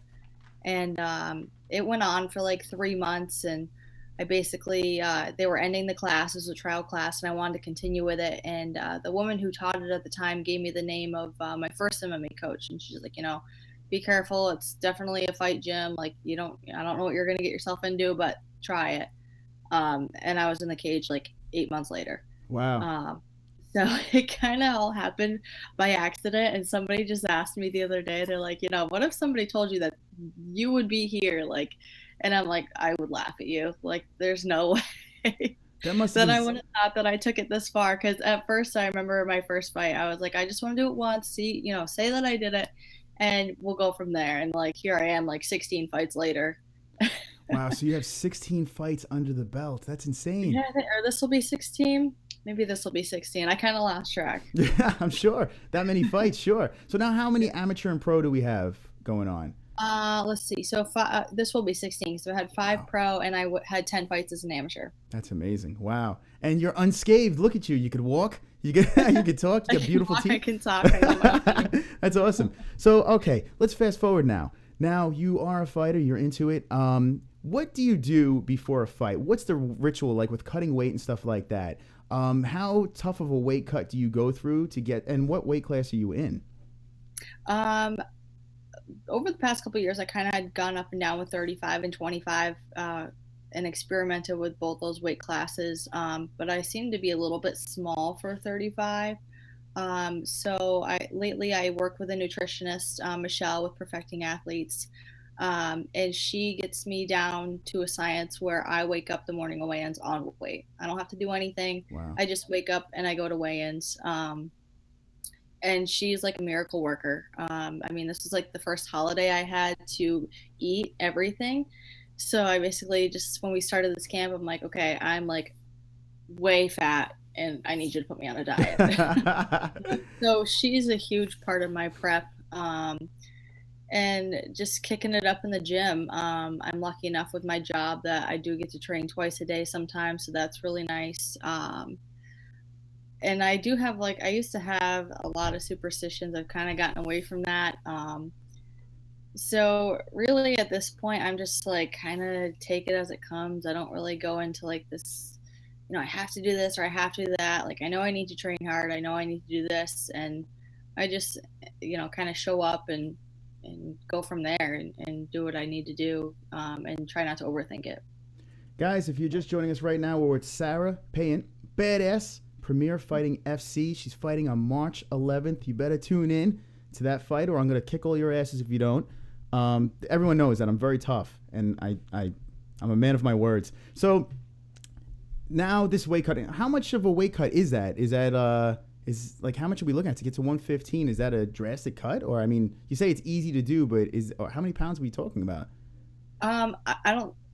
I tried, like, kind of thought about cutting to 115 before, and I don't think it's possible. I just have so much muscle built up from being a kid and playing sports. So 35 is easy, and cutting to 125, I just don't have room to cheat, to cheat the diet. I've definitely done it wrong in the past where it's been miserable. But I think 25 is kind of my limit. I think 115 would definitely take way too much out of me, and it just would be an unsafe, attempt. So that's good that you're doing it smart. I mean, I'm fascinated by the whole weight cutting thing. I could literally watch videos over and over again of people doing it. It's amazing that mindset that you guys have to be in to pull these things off. Does, like, to cut a lot of weight, I mean, how much does that affect the power or your stamina? Is it like drastic, like to cut if you're cutting that much weight? I think for some people, for sure. For myself, I know that even, I've had times where I was struggling to walk to weigh-ins, and you kind of have to compose yourself and you got to get it together. And, you can't let the commission see you like that because you have to perform the next day. And you're like, you've worked so hard to fight, but, making weight is a fight in itself. But I've always known myself, the minute I can start recovering and eating and drinking, that I know I can snap back, physically, like not 100% probably, but, the minute I start taking in food and water again, I'm like, all right, I'm good. Mm-hmm. So I've always kind of had this ability to be like, all right, no matter how bad it gets, I know I'm going to be okay within like 20 minutes after I start eating and drinking. So luckily I've always been able to recover, but since starting working with Perfecting Athletes, I haven't had to run into that problem, which is, it's a lot better. I can't even imagine having to cut weight like I used to. I was definitely used to doing it all the wrong ways. So now you got everything going good. That's good. Now it's fight night. All right, you're getting ready to go out there. Where are you at? Is there like a ritual that you have? Is there something that you have to do every time? Do you have to tie something a certain way or wear something a certain way? Is there something that you have to do every fight? I have like just like funny things that I do. Totally. I'm totally a weirdo when it comes to fight day. My hair has to be done. Like, it's funny because I'm like, I have bad dreams about my hair not being cornrowed, and I get to the cage and like, that's like my biggest fear is that my hair is going to get in my eyes or something. But I always do funny things. Like I have to like, put my own glove, I'm just a weirdo completely. So I definitely know that I do funny things. I'm like drawing a blank on what they are right now. I'm sure my coaches will probably be like, okay, yeah. We always pray. My head coach always prays in Portuguese. I understand about half of it, and that's wonderful. Getting there. I'm understanding almost all of it, but so you're like, whatever he says, I'm in. Amen. Let's do this. But other than just my warm up, and I just kind of go out there and have at it. So now these cornrows. Is that painful? It looks like it hurts to get them things stuck, like the way they tie up the hair and everything like that. Is that a long process? Like, how does that work? No, it usually takes like 20 minutes, half hour to get it done. It's actually a bitch taking it out. But I just leave it in for the day. And I know that if I have that in, my hair's not coming out. It's not getting pulled out. Mm-hmm. So, I don't mind it. It's part of the process. Yeah, it seems like a lot of fighters do go that route, so it must be something. Now I'm pulling up some pictures over here, taking you to the living room. There she is, badass, punching the camera. Sarah Payant right now, live on the MMA-HOLES Live. She is wonderful, wonderful, like all our guests here are wonderful, wonderful, but you're particularly wonderful, wonderful, because you're on right now. So now you're walking out to the cage. Is there a walkout song that you have to listen to every time? Is there one that needs to be played, or do you play anything? Not every time. I used to. I always used to come out to AWOL Nation sale, and then I, was on this winning streak for a while, and I lost. And again, one of my silly superstitions, I had to change my song. So now I'm on kind of this kick the past, like, I don't know, couple of years that I just come out to a new song every time. And it's funny because it's always a song that like one of the women in the UFC have maybe come out to. It's a song that catches me when I'm training, or I know for this fight I was watching this documentary on Amanda Nunes, and the song came on. I was like, oh my god, that's like I totally love that song. Like that's what I'm coming out to, absolutely.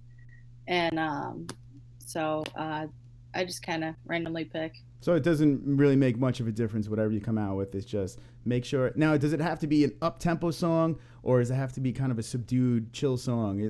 I know some fighters like that crazy song, and then some like the kind of calm song. It depends. Like I said, when you hear it, that's a good song for you. But I don't really have, a certain type. And, it happens a lot too, where, sound systems get screwed up at shows and you end up coming out to some other song, or they play the wrong song. So you can't really get too, hooked on, I'm not coming out unless they play that song, so I'm like, whatever. At that point, I just want to get out to the cage. So that, I was going to say, that's got to screw with some people's heads if you're not completely focused and you're anticipating something to happen, and then all of a sudden, boom, they play another song. I wonder if it does throw off some people. It seems like it doesn't throw you off, so that's good. That's good to know. Yeah. So now, it does. You're walking out to the cage now. Now you're walking out. What is going through your mind? Like, you're about to go into battle. They're about to lock a cage, and you're about to go to battle. Like, what is going through your mind? Is your adrenaline just going through the roof? Or is your head going to explode? Like, what are you thinking right there? I've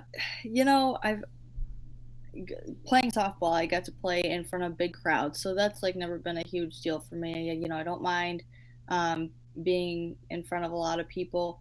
I never really remember walking out to the cage and it kind of goes the same for the fight. You know, people are like, "Oh, do you remember this moment in the fight?" And I'm like, I have no idea. If people didn't record my fights, I would have no recollection as to what happened. Just because I think I'm so into like each moment that it just passes me by and I have no memory of it. Um, but usually walking to the cage, I kind of just blank out and everything just kind of gets tuned out, and I think your body just kind of takes over and it does what it, So it's knows how to just do and what you've trained to do. So it just comes natural to you. I guess when you have so many fights under the belt, it's just like second nature. You're just probably so excited you get to get it on. Now the cage door closes. Now I noticed some fighters, you could tell as soon as that thing closes, as soon as the thing locks up, you see some fighters, there's like a change. Does that affect you mentally, or are you just so in the zone that you're just like, nah, I'm ready to go? yeah, not really. I know people have said it about me. A lot of people say they're like this, this thing happens from the moment you walk out to the time the bell rings, and you can see it in your face that you just, something clicks in your head, or something switches on, or I don't really know what that is, but apparently people see it in me when that door closes. But I think no matter what level you fight at and how many fights you've had, I definitely always remember, being like, all right, that door's locked now. Like there's no turning back. There's no like, oh, nope, I want to go back. You're there and you you're stuck. That So would be hilarious though if you were just like, nah, fuck this, I'm out of here. You just climbing over the top. Have you ever seen anything like that? Have you ever seen like a guy or a girl just like, nah, I'm done. I don't think I'm gonna do this. Have you ever seen that? I don't think so, but I'll have to YouTube it to be sure. Yeah. Well, last night's stream, someone made me play the guy that pooped himself in the cage. So we got to do a play-by-play on that. So yeah, that's what we watch. That's what we watch here on the MMA-HOLES. All right. So I got a note over here. The chat is going. They're asking questions. Let's see. Ask if the difficult to hear the bell. Okay. So basically, is it tough? I can't read my wife's handwriting. Is it tough to hear that bell when your adrenaline's going and the crowd's roaring? Is it tough to hear like the bells or that 10-second tap? Or are you just like so focused? The 10-second tap sometimes, because a lot of times you hear people clapping and it can sound very similar. For me, my coaches kind of have a time clock going in their corner that gives me an idea of where I'm at. It's not the official time, of course, but the bell, definitely hear that every time. I mean, it's loud, and it's always, definitely you can hear it over the crowd, and usually the refs step right in, Usually. So I've never had a problem with it. Oh, okay. So now, do you want to, like, what do you think about your opponent right now? You're looking across the cage. Are you just like, I can't wait to take this girl's head off? Or are you kind of like, nah, we're gonna compete? Like, what is your mindset with your opponent? I know for this fight, especially coming off, a couple of losses, and that shouldn't have been losses for me. I know I've thought about this in training and stuff, and I know when I get in there, I just am going to be going for the kill because I have no other choice at this point. Because unfortunately, the past couple fights, I haven't, performed like I know how, and just something in my mind hasn't been able to, connect my actions, and that's my own fault. But, I have to, I have to kill my like not kill figuratively, but like I have to go for the kill, so to speak. I have no other choice. So it's definitely I'm definitely gonna have a warrior mentality that day. Not to say that I haven't in past fights, but coming off a loss, you're just like a little that much more hungry for the win. So it's got to be tough. I did a little research, and I noticed that there were some quick finishes. What happened? Were there just mistakes, or do you think that you just made the wrong move at the wrong time, or what? If you could describe, I mean, you don't have to go into detail, but what you think you were in the wrong mindset, or what happened in those fights? Some of them, I think a part of it for a while, I thought my head was in the game, and there was something missing, and I didn't really know what that was, but I kind of kept going with the flow. I know, like my fight with Leah Letson last summer, that just to me was like, oh my gosh, you're so stupid, Sarah. Like, what the hell? And same thing when I just fought Hannah in that armbar. Like, I fight off arm bars all day. Like, I'm double jointed, flexible. Like there's no reason why I should have tapped with 8 seconds left and you just kind of kick yourself in the ass after, and you're like, what the hell were you thinking? But you just don't know. It's like you jump to, it's just hard to explain. Sure. So, I mean, I guess the only thing you could do is just take from it and I guess learn from mistakes. I don't know. I mean, I guess it's the only thing you do. You seem like a very positive person, and you seem like you're in the right direction right now. Now, how does it feel when Bellator gives you the call? When you get the call that you're going to fight in Bellator, for God's sakes? That must have been so cool. Oh my God. Yeah, totally. The first time my brother-in-law follows MMA, he actually was the first one to show me a pay-per-view at his house. And I remember I had heard of it, but I hadn't really watched it. And I remember watching GSP fight. And so I remember after I called my parents first time, I called them up. I'm like, dude, you're the sister-in-law of a Bellator fighter. He was like, no fucking way. And like, I couldn't believe it either. And then they called a second time, and I was like, all right, this is cool, because, my first Bellator fight, I fought a tough opponent, KARYN Medeiros. And again, that was like a finish that I kind of felt I could have, changed up the fight there. So it was really nice to get a second call. I have, been in contact with them to go back again. So hopefully that'll happen in between here and in the fall. So it's definitely, a really exciting phone call, and nice to know that they look forward to you putting on a good show and selling out a good show. So well, I mean, hey, listen, we're all rooting for you now the MMA-holes are on your side, they're on your team. We're Team Sarah. So now let's not talk about Bellator anymore. We have a fight coming up March 11th right now. Who is your opponent and how are you going to beat her? Tammy. I know she's from New York, I believe. I don't really know. I'd like to have kind of an open mind going to fights. I don't really like to have game plans. I like to be like, okay, if it goes to the ground, if we're in the clinch, or if we're standing, this is what's going to happen. This is what I want to do.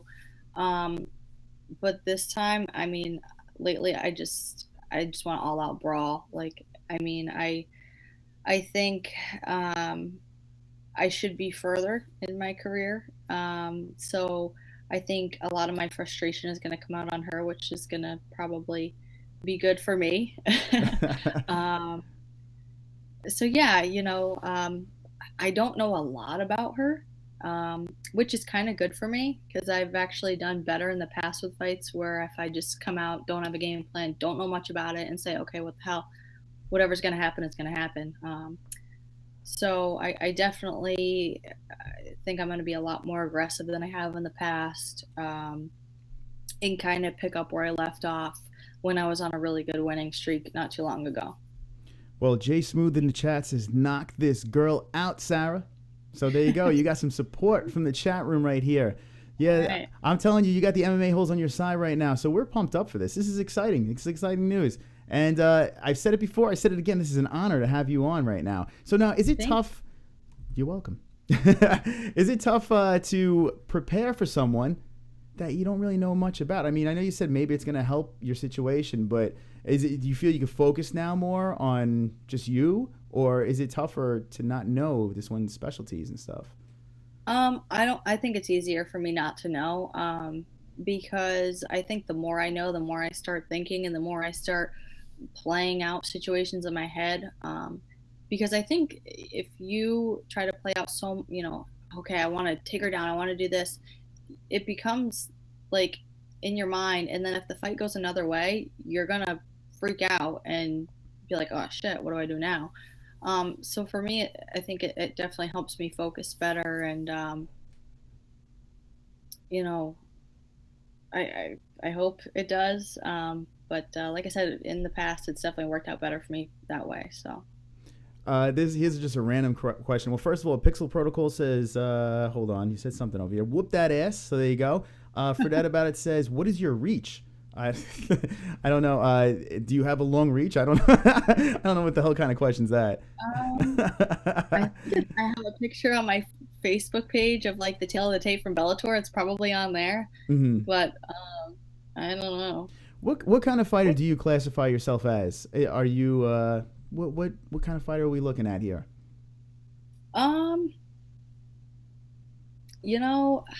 I hate this question. I feel like I have to ask it. Because I come from a jiu-jitsu school, but you know, I'm lucky enough to have really great boxing coaches. So if one of my boxing coaches was sitting next to me right now, they would say I'm a counter striker. But then again, you know, I'm a seasoned purple belt under Gabriel Santos. And you know, the thing with him is he, you know, when you put that purple belt on, you know you're a purple belt. You know, I know I earned every damn stripe that he's given me. He doesn't, you know, hand out nothing. You have to work for it and earn it. So I'm pretty confident in both aspects of my game. So, you know, if you were to ask me, I'd say I'm a pretty well-rounded fighter. On any given day, one or another style could be better than the other. So I think it's all on what day you catch me on. Yeah, well, that's the thing. I mean, I guess in this sport, you have to be well-rounded. So it's good that you consider yourself good in every area. That's the way to do it. Yeah. You're not a one-trick pony. Let's Nope. see. Let's see. I see. Let's see. I want to make sure I get these questions out so these people don't. Questions. So they're asking if your opponent has go for the knees because she has asthma in the knees. Your opponent. That's apparently from Steven. She has asthma in her knees. They got a breathing problem. The girl you're fighting has asthma in the knees. That's a first. That's probably the first time you've heard that about an opponent. Whatever you say, man. Oh God! I mean, I'm telling you, this chat room there's something else, but they're being a lot nicer this time around than the first time around. So I think Were they not nice to KARYN? Oh my God, Jesus Christ! Her poor daughter was in there, and these guys are such assholes. Well, we are the MMA-holes, so it's to be expected. So that's good. All right. So is there any predictions, or are you just predicting a W right now? Just definitely predicting a W. And I mean, I predict that, you know, I'm definitely going to be putting a good beating down on her, and hopefully you guys will see some blood and not mine. There you go. I'm pumped up for this. I'm absolutely pumped up for this. We have a question in the chat about a fighters union. That's a question that's been going around a lot. What do you think about the fighters union that's forming right now?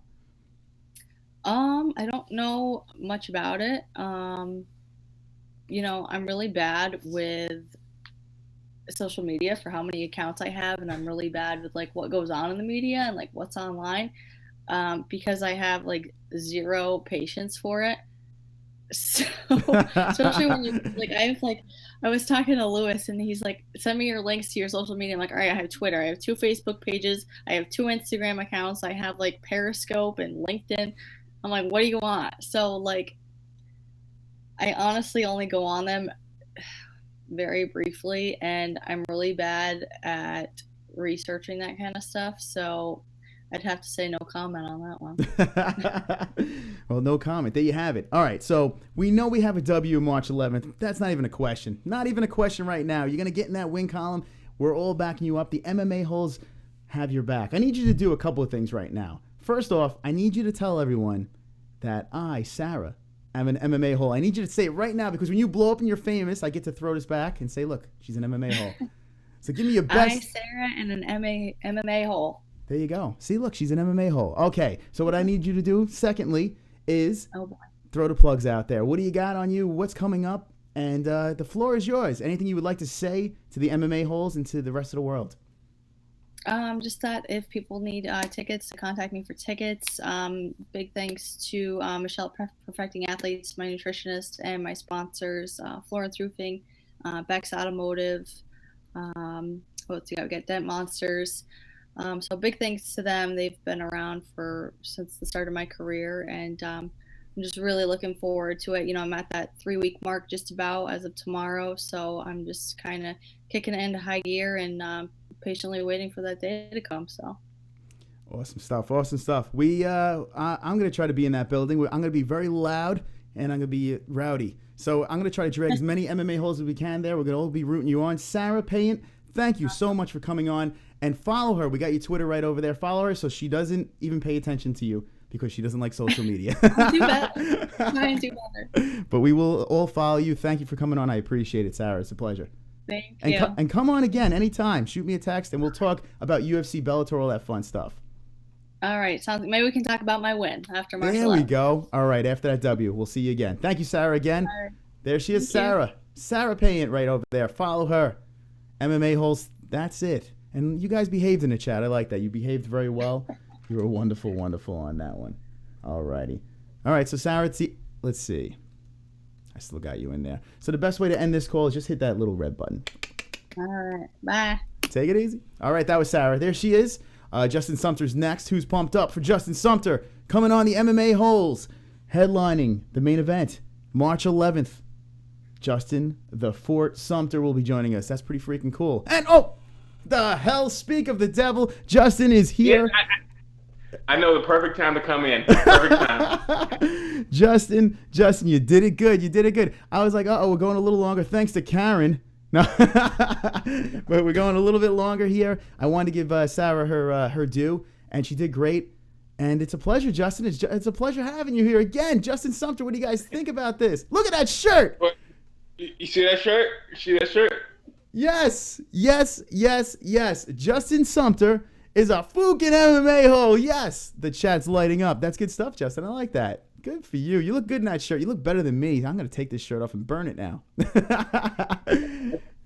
Yeah, you know. So Justin, it's good to have you on here. It's always a pleasure to have you back on the MMA holes. And listen, March 11th, who better to headline a card than you? Really, who better? I couldn't even think of a better freaking name than Justin Sumter. So now we have you headlining this card.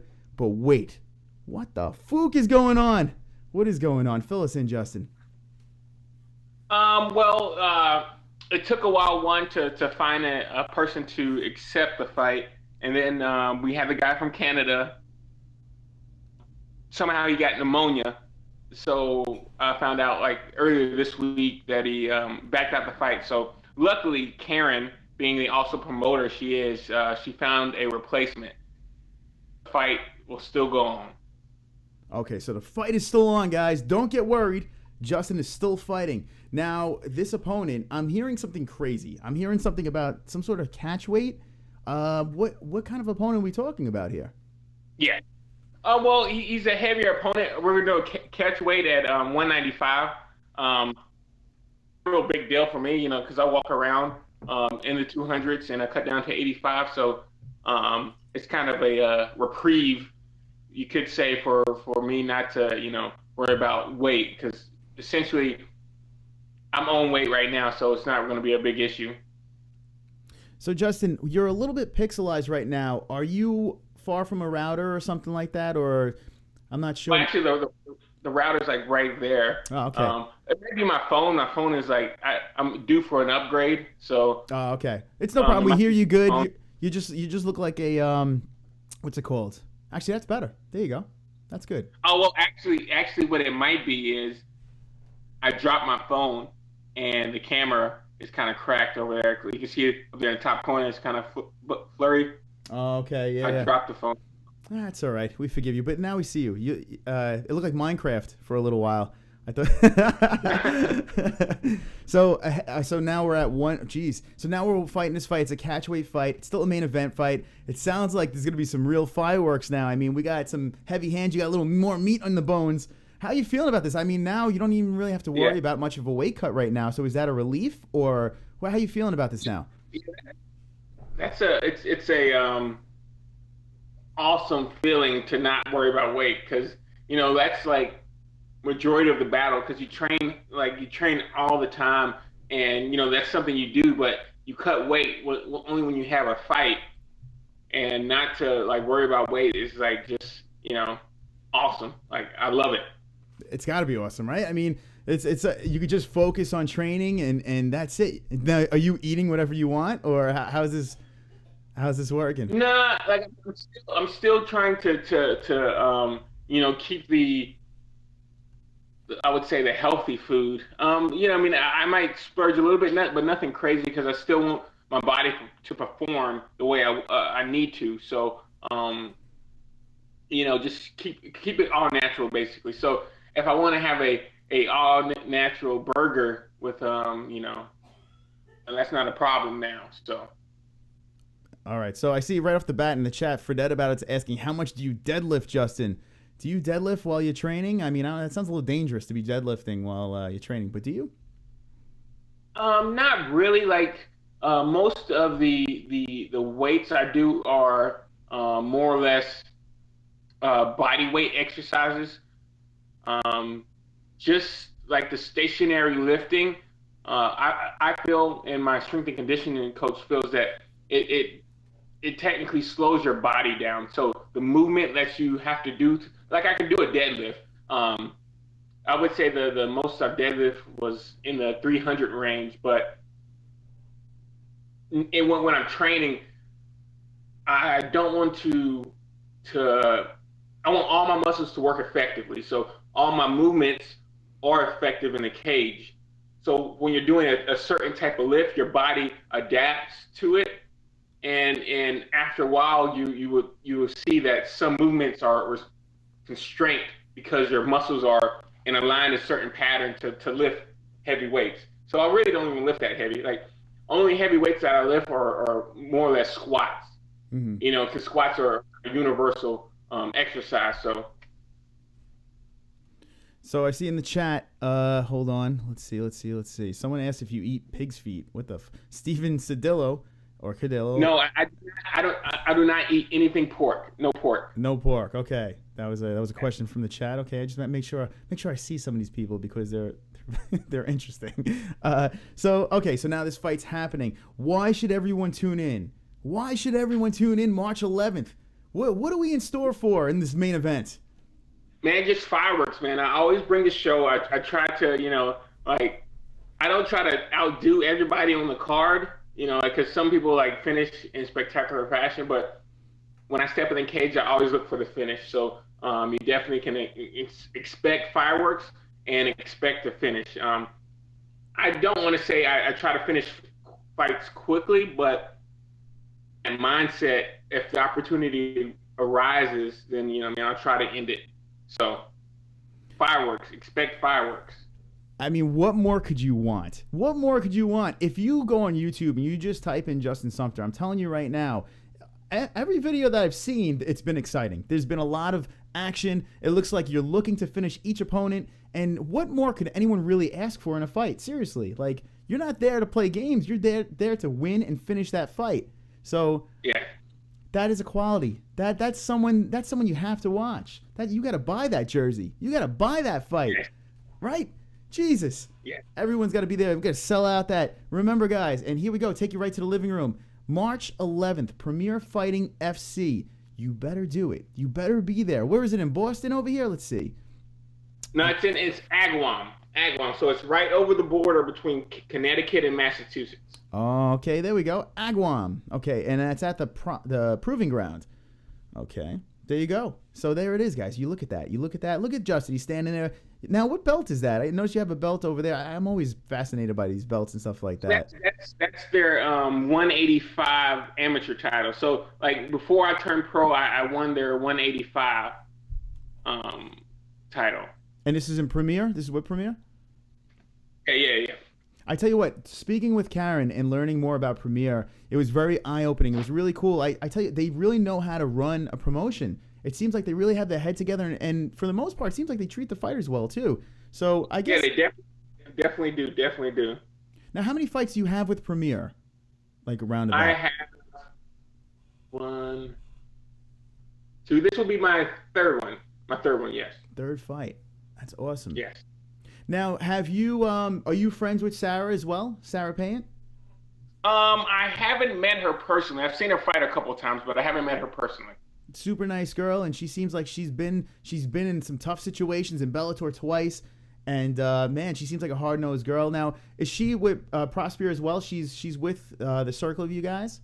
She's represented by them? I don't think so. I think she has a different management group. Oh, a different management group. Oh, okay. I was just curious. I should have asked that, but I'm too busy watching the chat room be a bunch of idiots.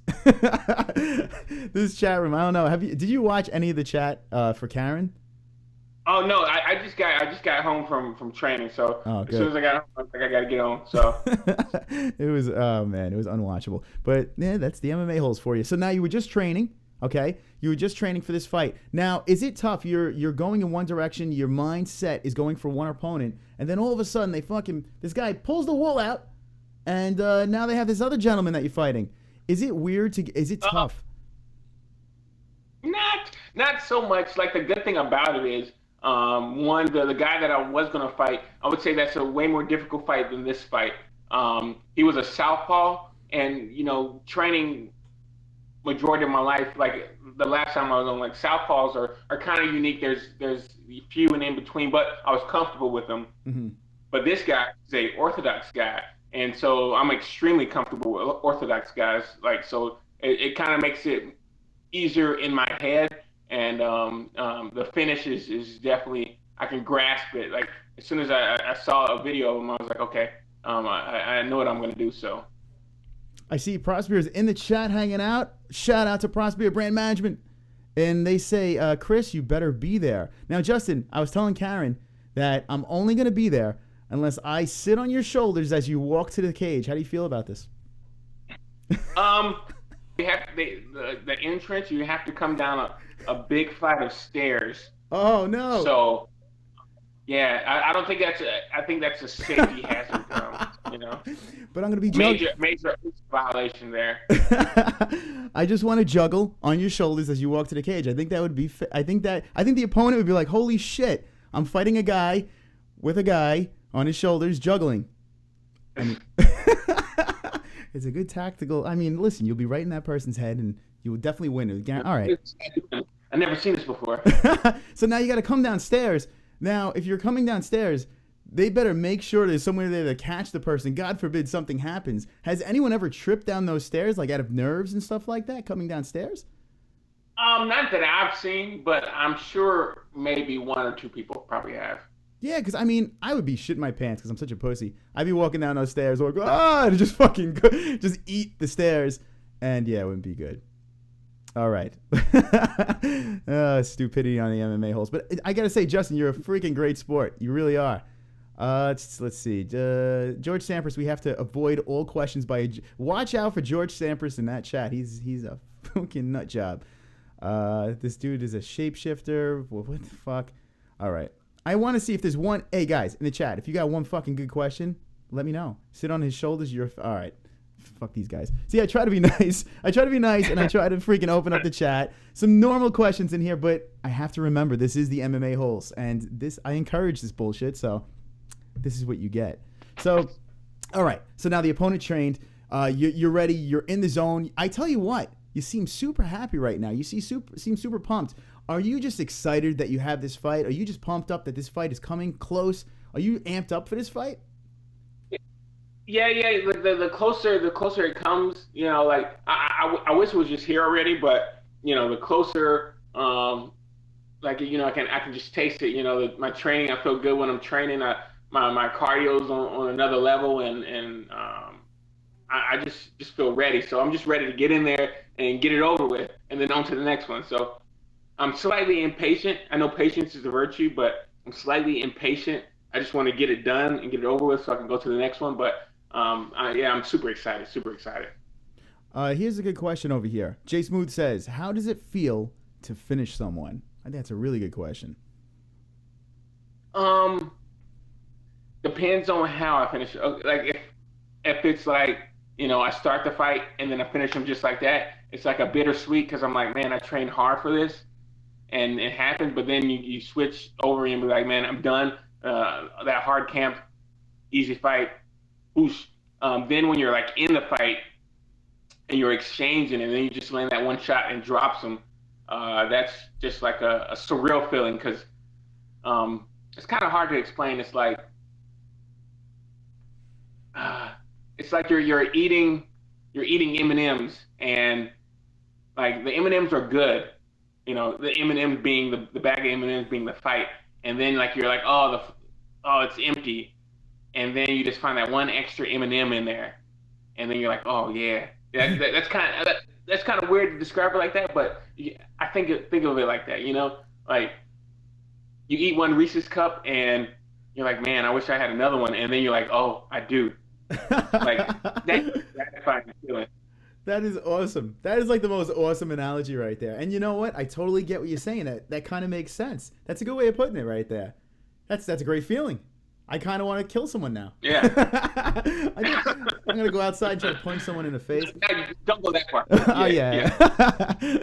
Just, you know what sucks? Someone says it looks like you're underwater right now. So it's just getting pixelated right now. Unfortunately, I wish we could hear you good, but unfortunately, it's getting all pixelated. Wait. I know what it is. My Wi-Fi is not on. Uh-huh. Let me try it. Let's turn that That on. might actually make it a little bit better. Fredette About It wants to know if you can dunk. Can you dunk a basketball? Ask Fredette about it. I can't. I have no... Yeah. At 6:03 in the morning, but, you know. Not now. I'm just saying in general. Dude, that'd be awesome. If you're like, hold on, and you just just slam a ball down a hoop right now. Yeah. Let me just go to this basketball hoop right here. Yeah. Now, I got a question for you, Justin. This has nothing to do with anything, but we've talked about so much stuff. I like messing around a little bit. Are you aware of the Carry Show? The Carry Show. I remember the first time I came on, I heard of it, but I haven't seen it at all. Okay. I'm just curious if you've ever watched what. Just keep doing what you're doing right now. You'll be fine. But yeah, I'm just curious because Carrie she does pop into the chat. She gave us some nice viewers and stuff like that. She's got an amazingly interesting show, and I was just curious if you watch it. That shirt looks good on you, Justin. Look at that thing. Damn. I know, yeah. That is freaking awesome. What's that? Good thing I worked out today, you know? Yeah. That's right. Well, it is. That's all right. Yeah, these shirts do run a little bit small, but that's all right. At least you have something to fill it out with, and like us, that, nothing much to show, but that's all right. It's all good. So what did you train today? Was there anything specific that you threw down today?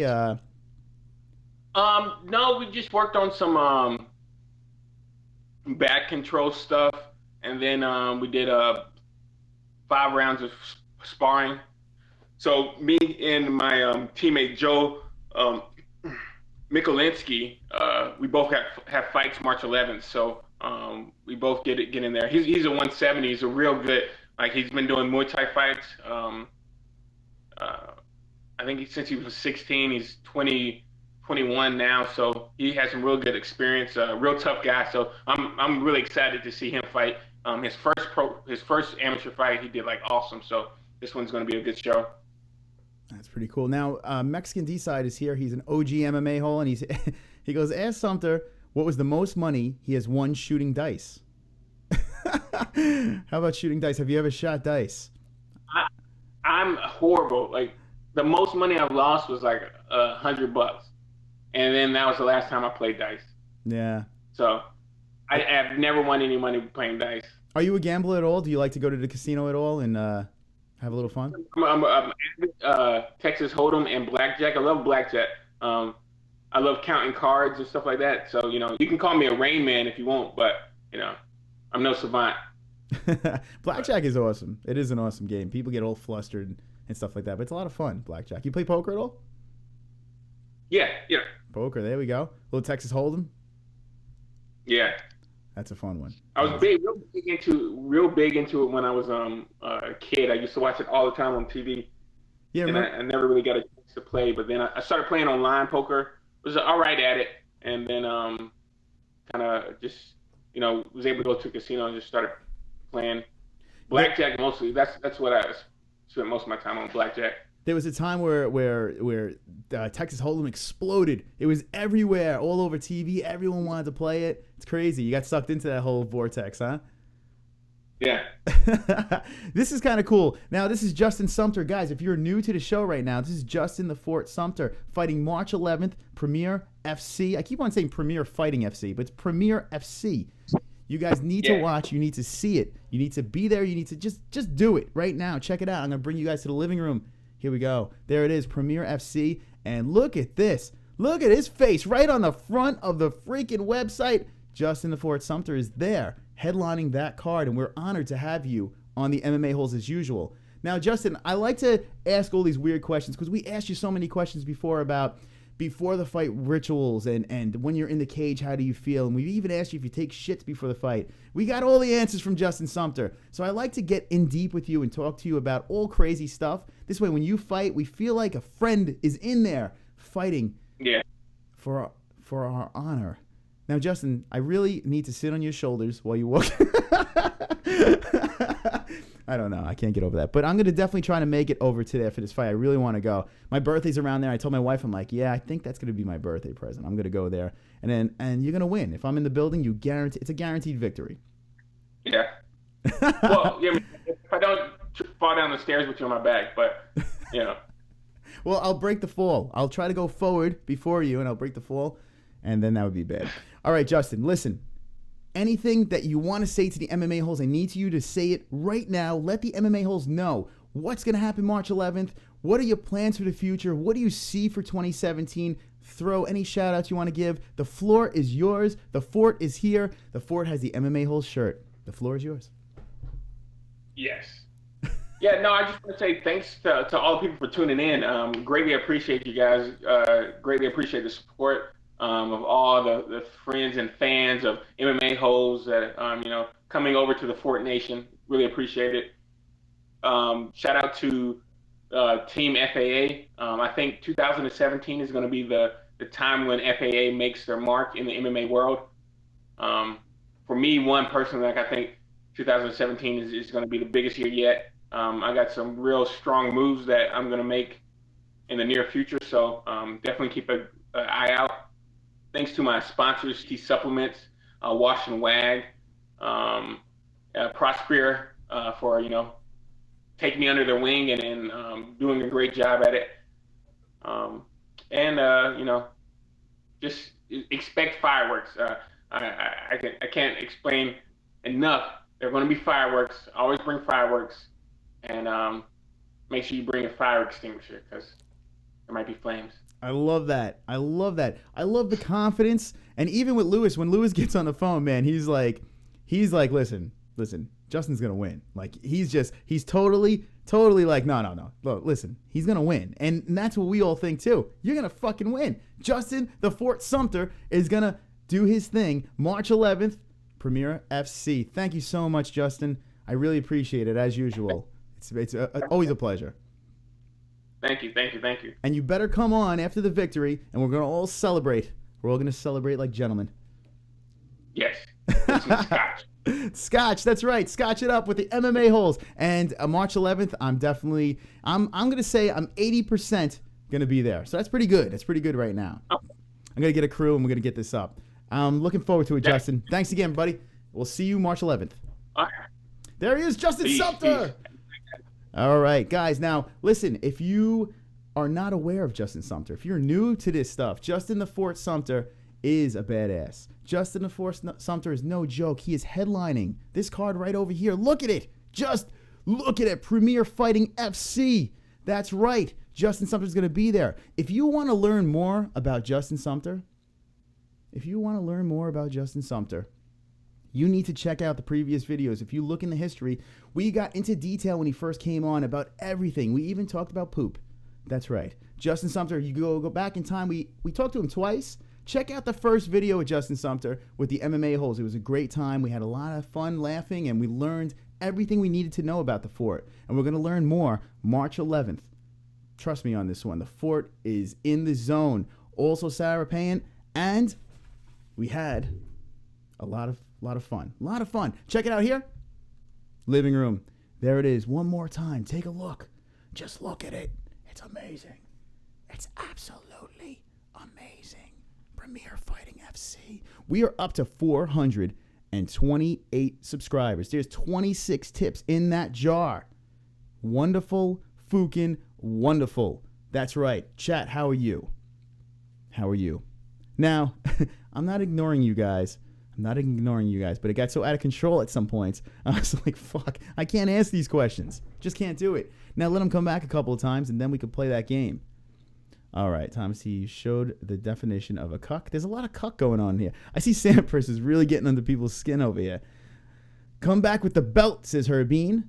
Hydrostatic 3G, says George. Gets no pussy. All right. Troll me, bitch, says Hydrostatic. Hydro Cook.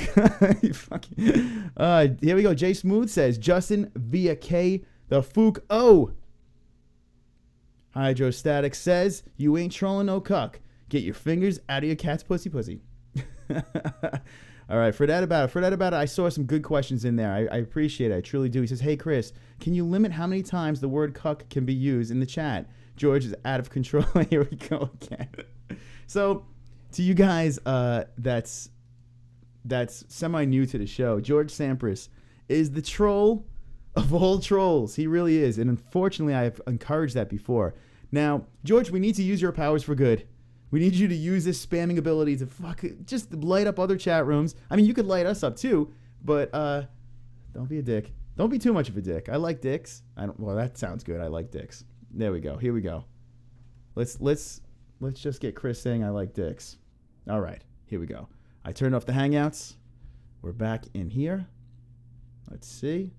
Set this fucker up. All right. MMA Cucks. Prospero Mattress says, Chris, I'll fight you. Uh-oh. We're going to have a cage fight. Prospero, the MMA-holes king, Chris. Who is this guy right here? There he is. Look at him. I'm looking through a cage. That's right. We're going down. Hydrostatic says, yeah, I put your ass to sleep. All right. Thomas T says, the problem, Chris, is George is talking shit to a 15-year-old girl. Not good, George. No, I'm not cool with that. You could play games in there, but nah, leave the kids alone. Fuck that, her mom was a guest. Yeah. Uh-oh. It's my fault that I let this ninja George in the chat. George, you can't let me... Listen, here's the deal. Eventually, we're going to have to do this. Eventually, we're going to have mods. It's going to have to happen, especially during fight buddies and stuff like that. It's just inevitable. Now, George, please... don't let me handcuff your abilities. You're very good with them comments. You're funny as a fuck. But you can't attack 15-year-olds in there. You can't do that. It's not wonderful. All right, Carrie's here and says, I want to fight. I think I'd pay to watch Carrie fight, right? I think everyone would pay for that. Get Carrie in the cage. I think it'd be awesome. For sure. What did you guys think over there of the interviews? What did you think of our guests? What did you think? Sarah Payant, KARYN WESCH, and Justin the Fort Sumter.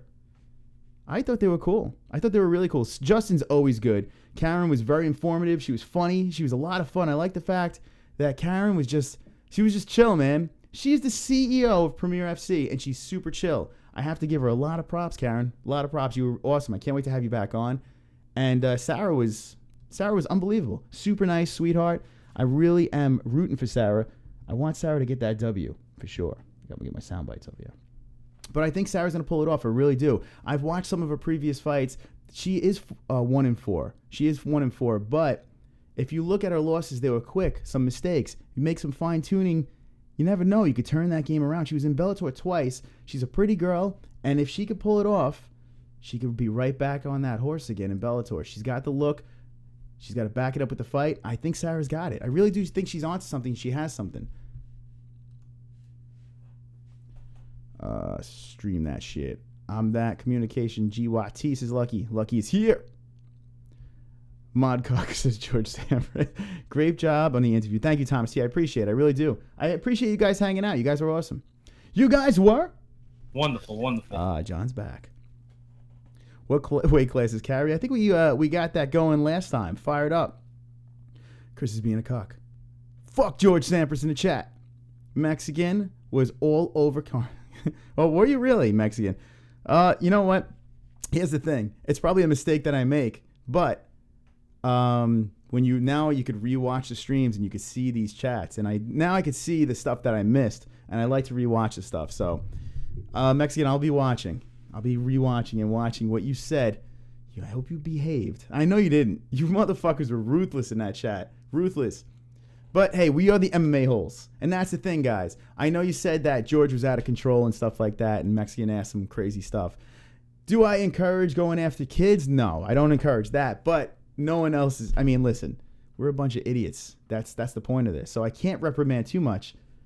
Go for it. Fucking go for it. We're the MMA-holes. We are the MMA trolls. And as George Samper says, we are the MMA cucks. Guys, this is what I'm going to leave with you with. This is what I'm going to leave you with. Saturday night is Bellator MMA. We've got Fedor, we've got Mitrione. Sunday night is Brown versus Lewis. Okay? I am definitely 110% fucking 762% going to be on Sunday for sure. I'm going to be here. I'm going to be live doing a Fight Buddies with you guys. Now, Saturday is the question. When this shuts down, in the comments, let me know. Do you want to see that Saturday show?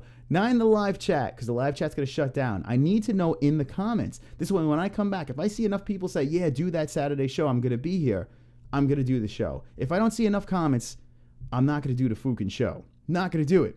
All right? And I'm just going to do the Sunday show. I would like to do 4 out of 5 nights here on the MMA-HOLES. So, that is what's going to happen. When I shut this puppy down, in the comments, not the live chat, in the comments, say, yes, Chris, I need you to do this Bellator show. It will make my year, my life, and everything. And it'll be wonderful, wonderful. Guys, Wonderful. Thank you for hanging. I will be back definitely Sunday, but it's up to you for me to be back on Saturday. So let me know in that chat. Thank you for watching. You guys are all wonderful, wonderful. And remember, don't be an a-hole. Be an MMA hole.